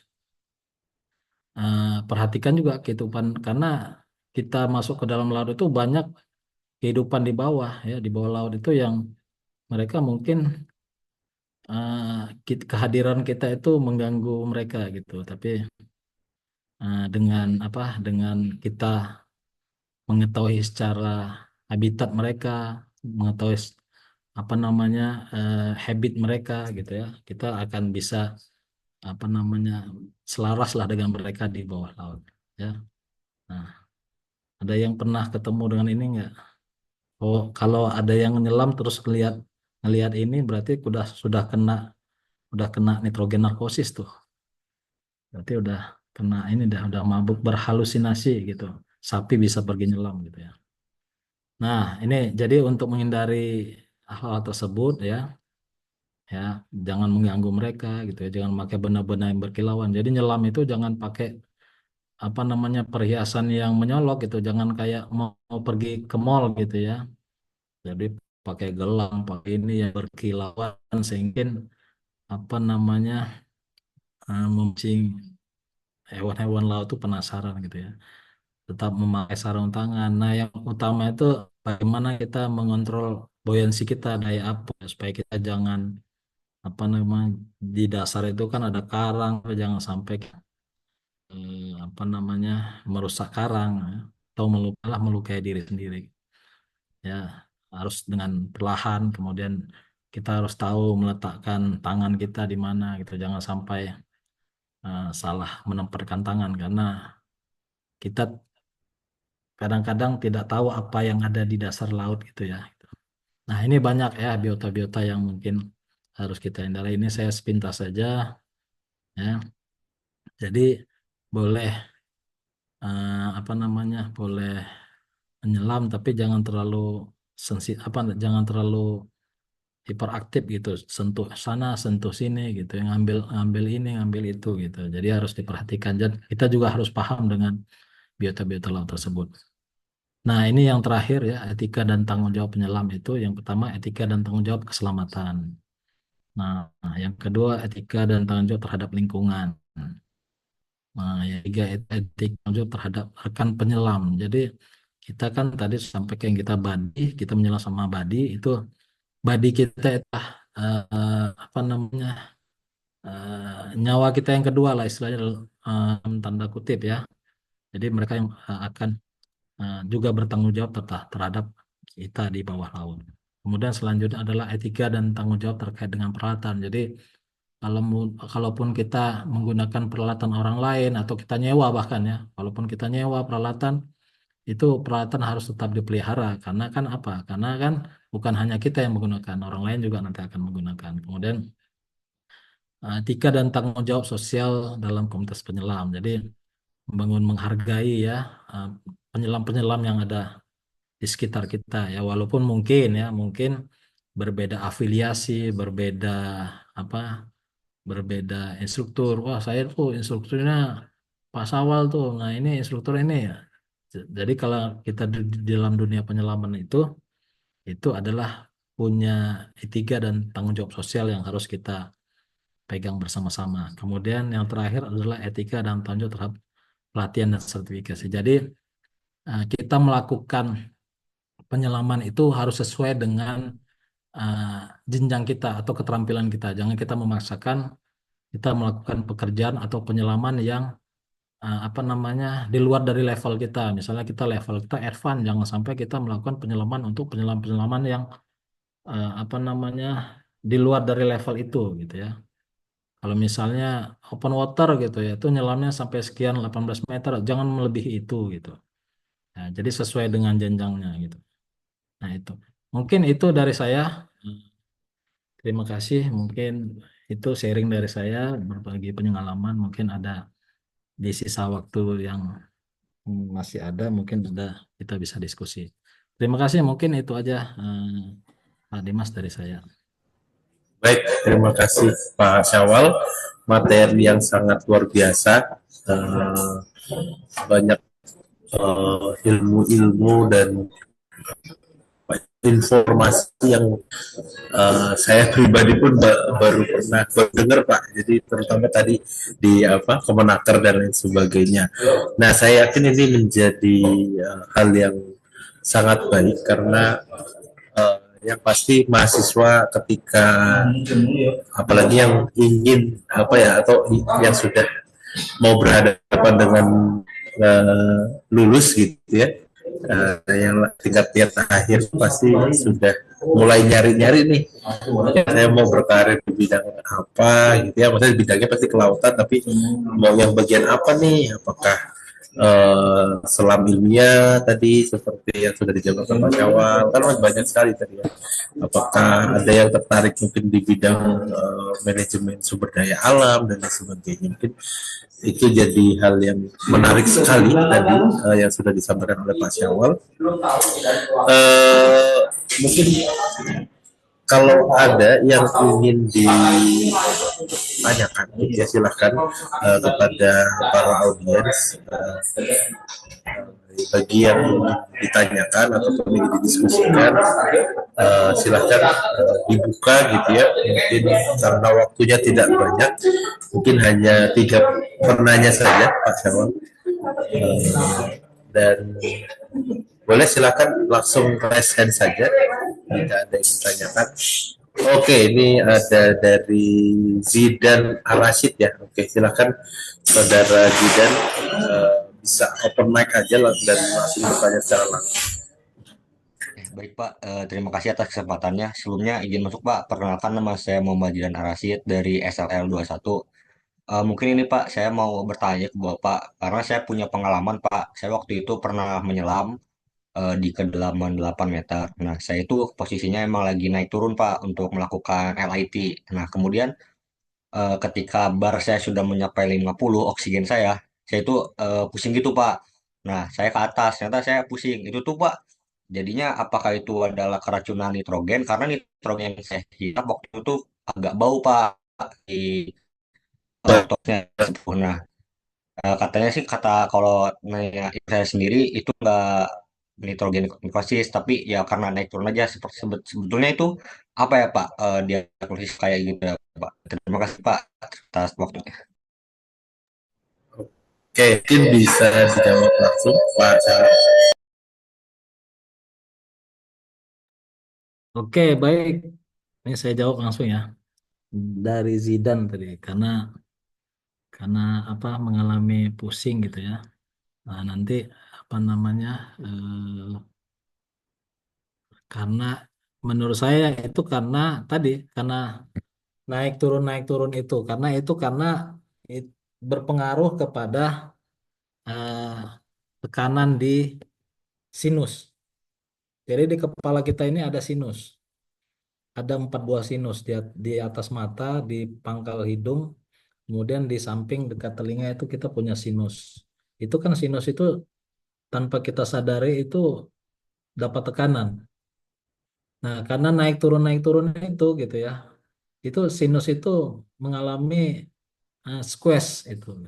Walaupun kita nggak sadari, beda dengan telinga kan. Kalau telinga kan eh, kita turun ke kedalaman itu kan telinga kita terasa sakit gitu kan dan kita melakukan ekualisasi gitu kan.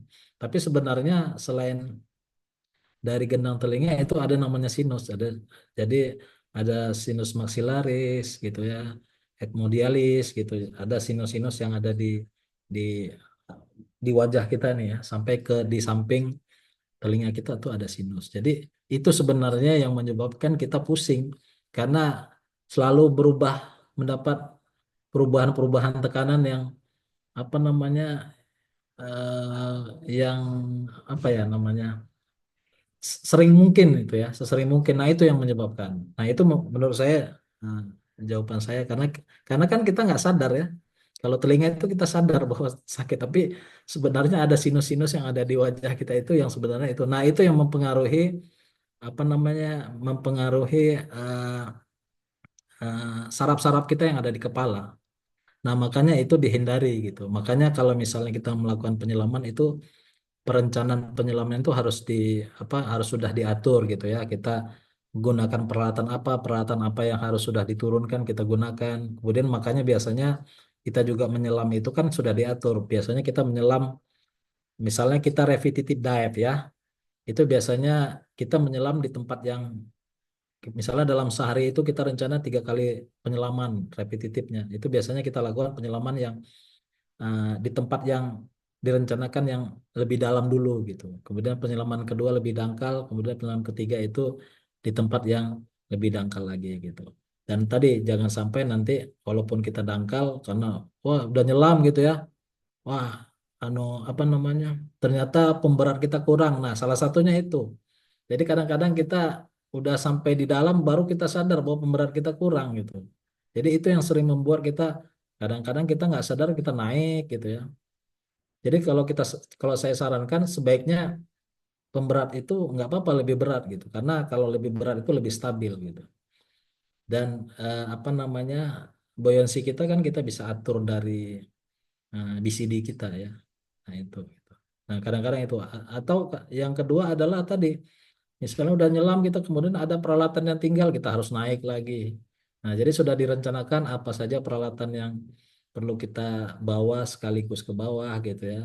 Jangan sampai nanti kita karena karena pernah kan kejadian baca beritanya waktu evakuasi yang di Karawang itu kan itu ada yang meninggal tuh tim SAR-nya, walaupun beliau itu termasuk instruktur karena memang semangat beliau gitu ya, jadi beliau dalam sehari itu naik turunkan mengevakuasi orang dan barang-barang itu naik turun beliau nggak sadar gitu karena saking semangatnya mungkin gitu ya, sehingga lupa dengan kondisi tubuh gitu. Nah itu beliau tuh sampai 20 kali naik turun dalam sehari gitu.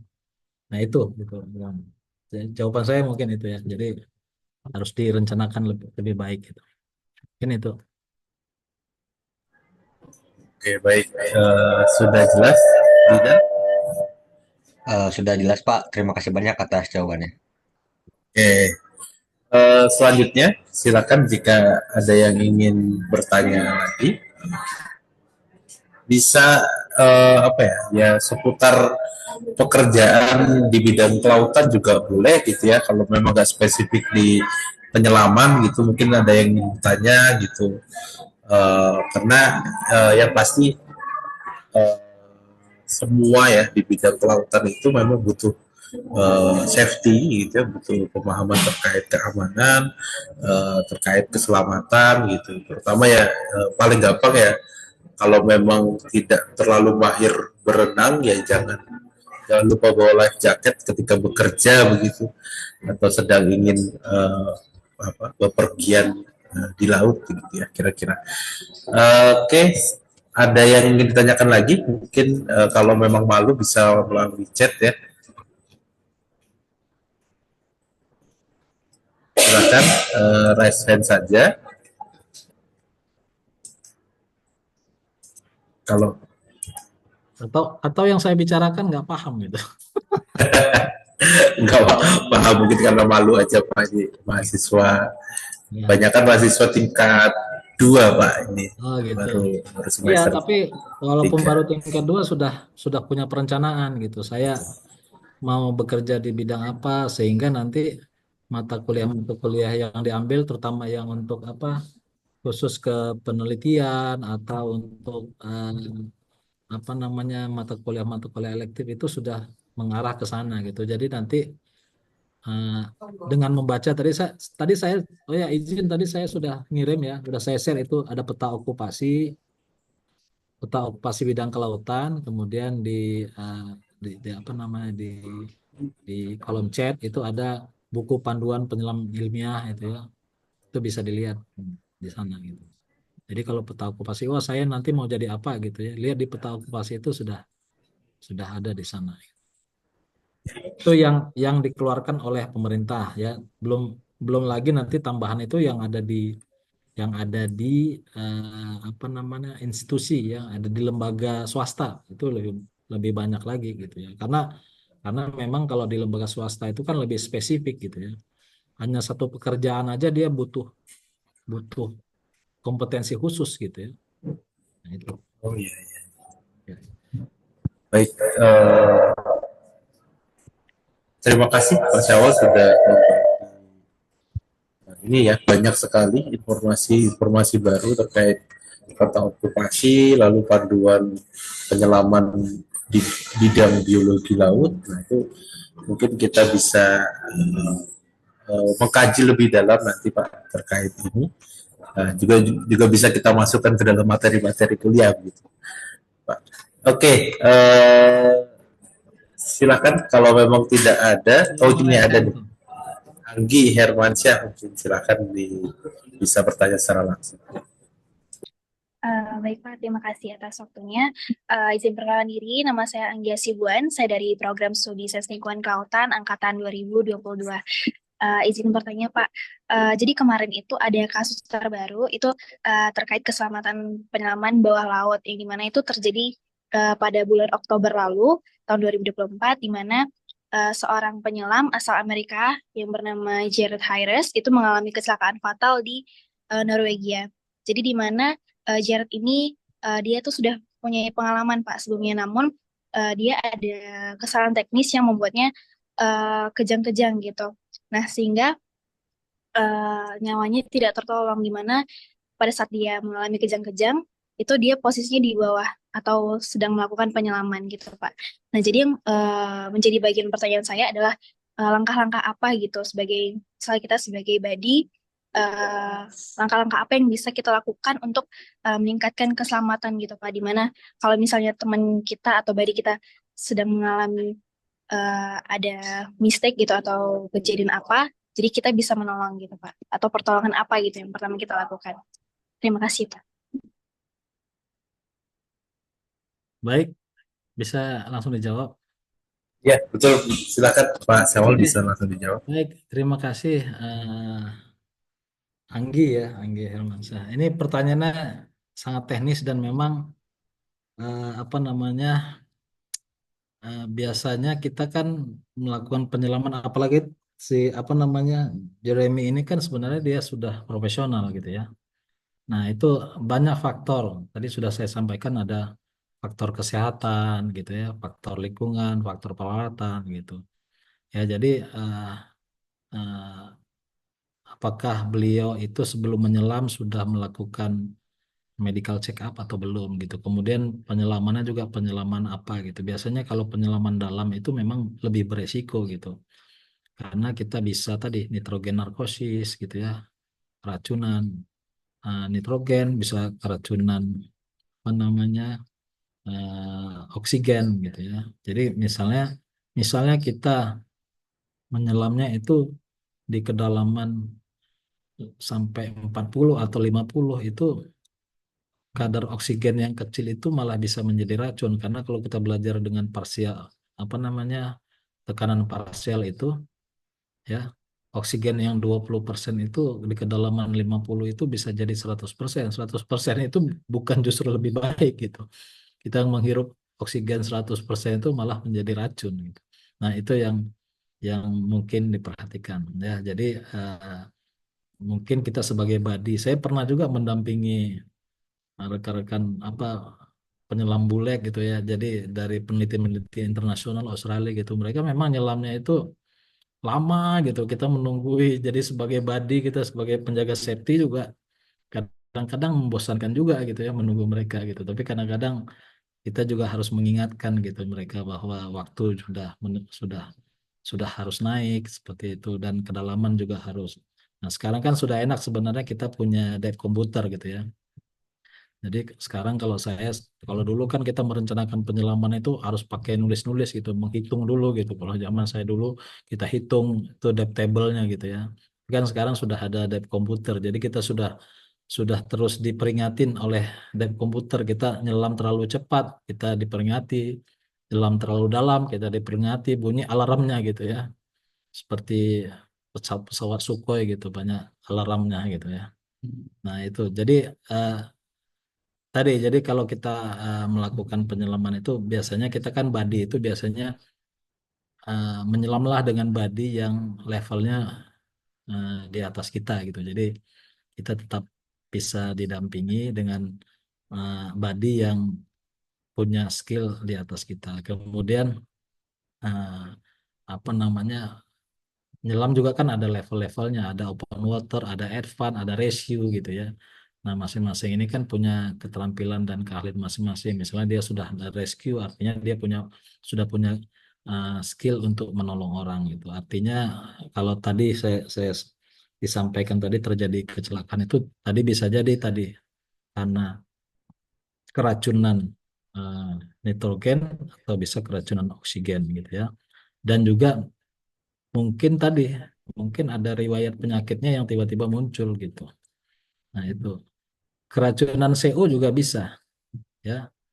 CO karbon monoksida itu termasuk CO2 ya, CO2 dan CO. Nah, karbon monoksida itu bisa dari mana datangnya? Itu biasanya pada saat ngisi ngisi scuba tank itu banyak banyak asap yang apa dari udara yang tercemar gitu. Kadang-kadang kita nggak sadar kan, biasanya ngisi kompresor itu kan punya knalpot gitu ya, ada knalpotnya gitu ya. Kadang-kadang nggak sadar buangan knalpotnya itu yang masuk ke dalam apa pengisian tabung selam kita gitu. Nah itu yang harus diperhatikan. Jadi memang dalam kegiatan penyelam itu ada apa teknik-teknik emergensi yang apa namanya yang kita pelajari kan, mulai dari open water itu kan ada yang namanya apa namanya CESA itu ya, ya Control Emergency Swimming Ascent namanya.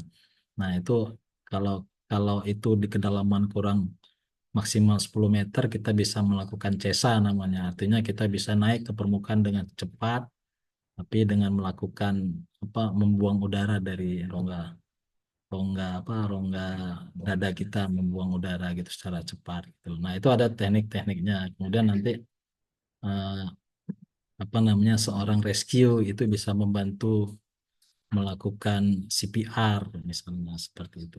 Jadi itu harus diperhatikan seperti itu. Mungkin tadi juga yang saya sampaikan bahwa kebanyakan apa namanya kecelakaan itu ya tadi termasuk termasuk malfungsi alat gitu ya. Alatnya tidak berfungsi dengan baik saya. Nah, seperti itu. Dan juga kondisi fisik. Kadang-kadang kita eh, nggak sadar ya di bawah itu kita melakukan aktivitas yang sangat terlalu berat, itu kadang-kadang pernapasan kita jadi berat sehingga apa?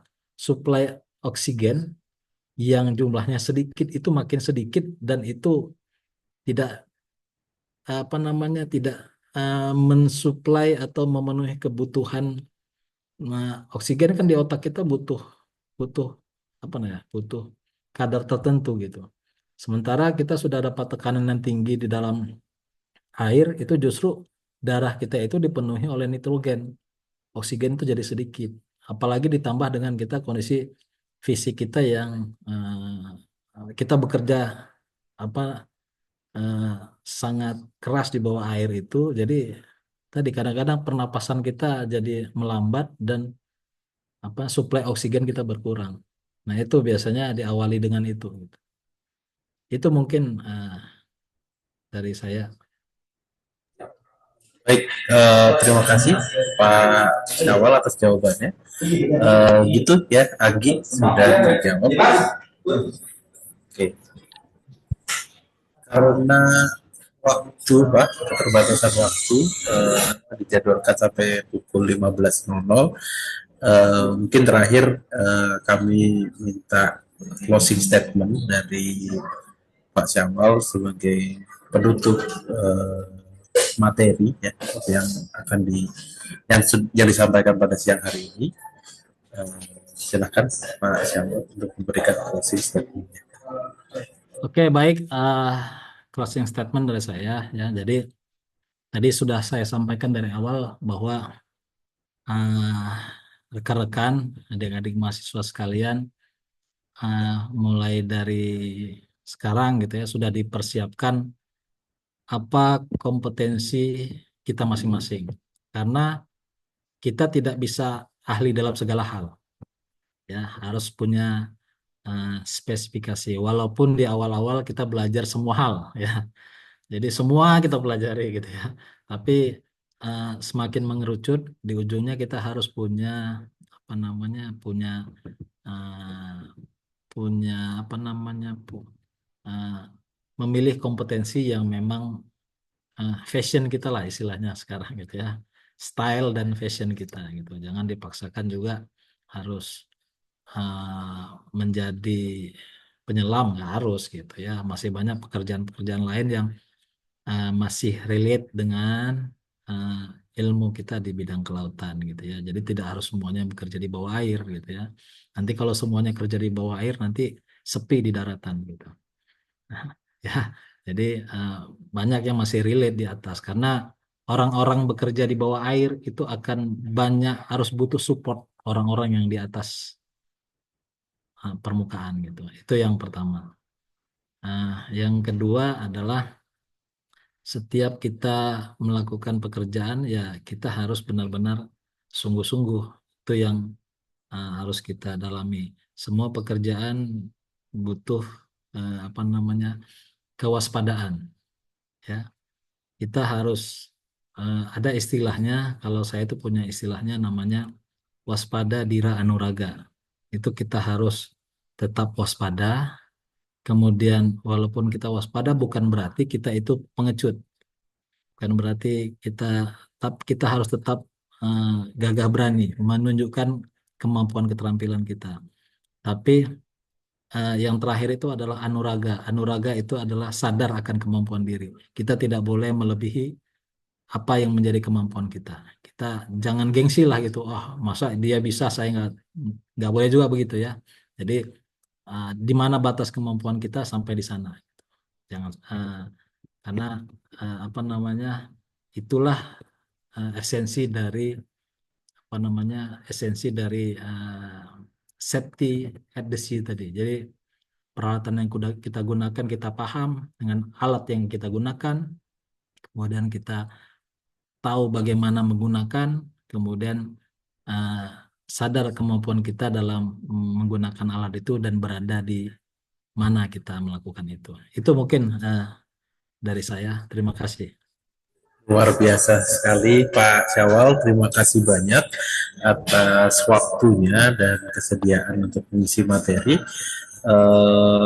Saya yakin ini menjadi sesuatu hal yang baru dan sekaligus juga menjadi perhatian khusus bagi kami gitu ya Pak, sebagai yang mungkin kita semua di sini yang nantinya akan bekerja di bidang kelautan, entah itu di daratnya, entah itu di bawah airnya, atau di permukaan dan lain sebagainya. Yang penting tadi ya pesannya adalah kita harus tahu kemampuan, waspada akan bahaya-bahaya yang kemungkinan akan menimpa kita gitu ya, atau yang kemungkinan akan terjadi ketika kita tidak disiplin dan waspada, yang pasti seperti itu. Oke, Pak Syawal, terima kasih lagi sebanyak-banyaknya sudah bersedia untuk hadir pada sore hari ini, dan saya juga mewakili Pak Mizan mengucapkan terima kasih Pak sudah bersedia diundang. Mungkin nanti ke depannya kita bisa undang secara offline gitu Pak, biar bisa silaturahim sekaligus menjalin kerjasama untuk ke depannya gitu. Ya, saya kalau diundang saya mau bernostalgia lagi nanti di sana. Siap, siap Pak. Soalnya dulu saya pernah ikut kompetisi Selat Sunda dulu. Saya nyeberangi Selat Sunda. Waduh, jangan sekarang Pak. Sekarang kita naik kapal feri aja Pak. Baik, kalau begitu saya cukupkan ya Pak. Terima kasih rekan-rekan semuanya. Mohon maaf jika banyak kekurangan atas penyampaian. Saya tutup. Selamat sore. Assalamualaikum warahmatullahi wabarakatuh. Saya kembalikan kepada Waalaikumsalam MC-nya. warahmatullahi wabarakatuh. Terima kasih banyak.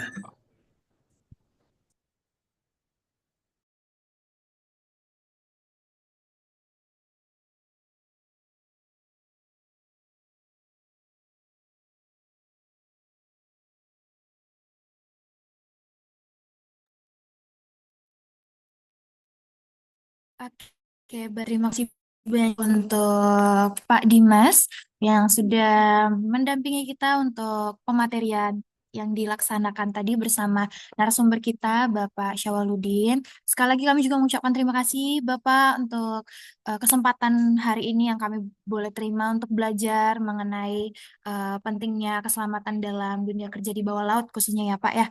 Dan teman-teman, kalau tadi kita sudah menerima pematerian tentang apa aja, bagaimana cara kita bisa meningkatkan kompetensi kerja bawah air dan juga aspek K3 penyelaman yang boleh kita sama-sama pelajari, dan itu mungkin bisa meningkatkan level kita gitu kan untuk di dunia kerja gitu. Kita juga sudah belajar tadi tentang regulasi dan standar kompetensi kerjanya, dan juga aturan-aturan dasar, protokol keselamatan dalam penyelaman, bahkan kehidupan laut yang berbahaya, dan juga etika dan tanggung jawab penyelaman atas keselamatan terhadap lingkungan dan juga diri kita sendiri. Baik, kami ucapkan terima kasih untuk narasumber kita hari ini dan teman-teman, para peserta webinar hari ini. Kami menghimbau untuk dapat mengisi absensi yang sudah dikirimkan di link di kolom chat berupa link presensi yang dapat teman-teman isi, jangan ketinggalan untuk diisi gitu ya. Supaya kita bisa data gitu siapa teman-teman kita yang hadir hari ini dan mungkin bisa dibantu untuk akses sertifikat nantinya gitu. Baik, mungkin sampai di sini dulu nih teman-teman, Bapak, Ibu dosen mungkin yang bersama dengan kami dan juga pemateri kita hari ini. Bapak, terima kasih banyak dan mungkin sampai di sini dulu kegiatan kita pada hari ini, Stadium Generale hari ini. Kami segenap panitia juga mengucapkan terima kasih dan mohon maaf apabila ada kekurangan kami, baik dalam perkataan ataupun tindakan kami. Dan harapannya gitu bisa kita bertemu di lain momen ya Bapak dan juga Bapak Ibu dosen, bisa melakukan kerjasama lainnya gitu yang bisa sama-sama membangun hubungan kita begitu. Untuk itu Terima mungkin kasih juga ya saya buat tutup. semuanya. Sekian dan terima kasih. Wassalamualaikum warahmatullahi wabarakatuh. Selamat sore Waalaikumsalam. semuanya. Waalaikumsalam warahmatullahi wabarakatuh. Terima kasih Terima kasih juga. semuanya. Ya Pak, sama-sama Pak.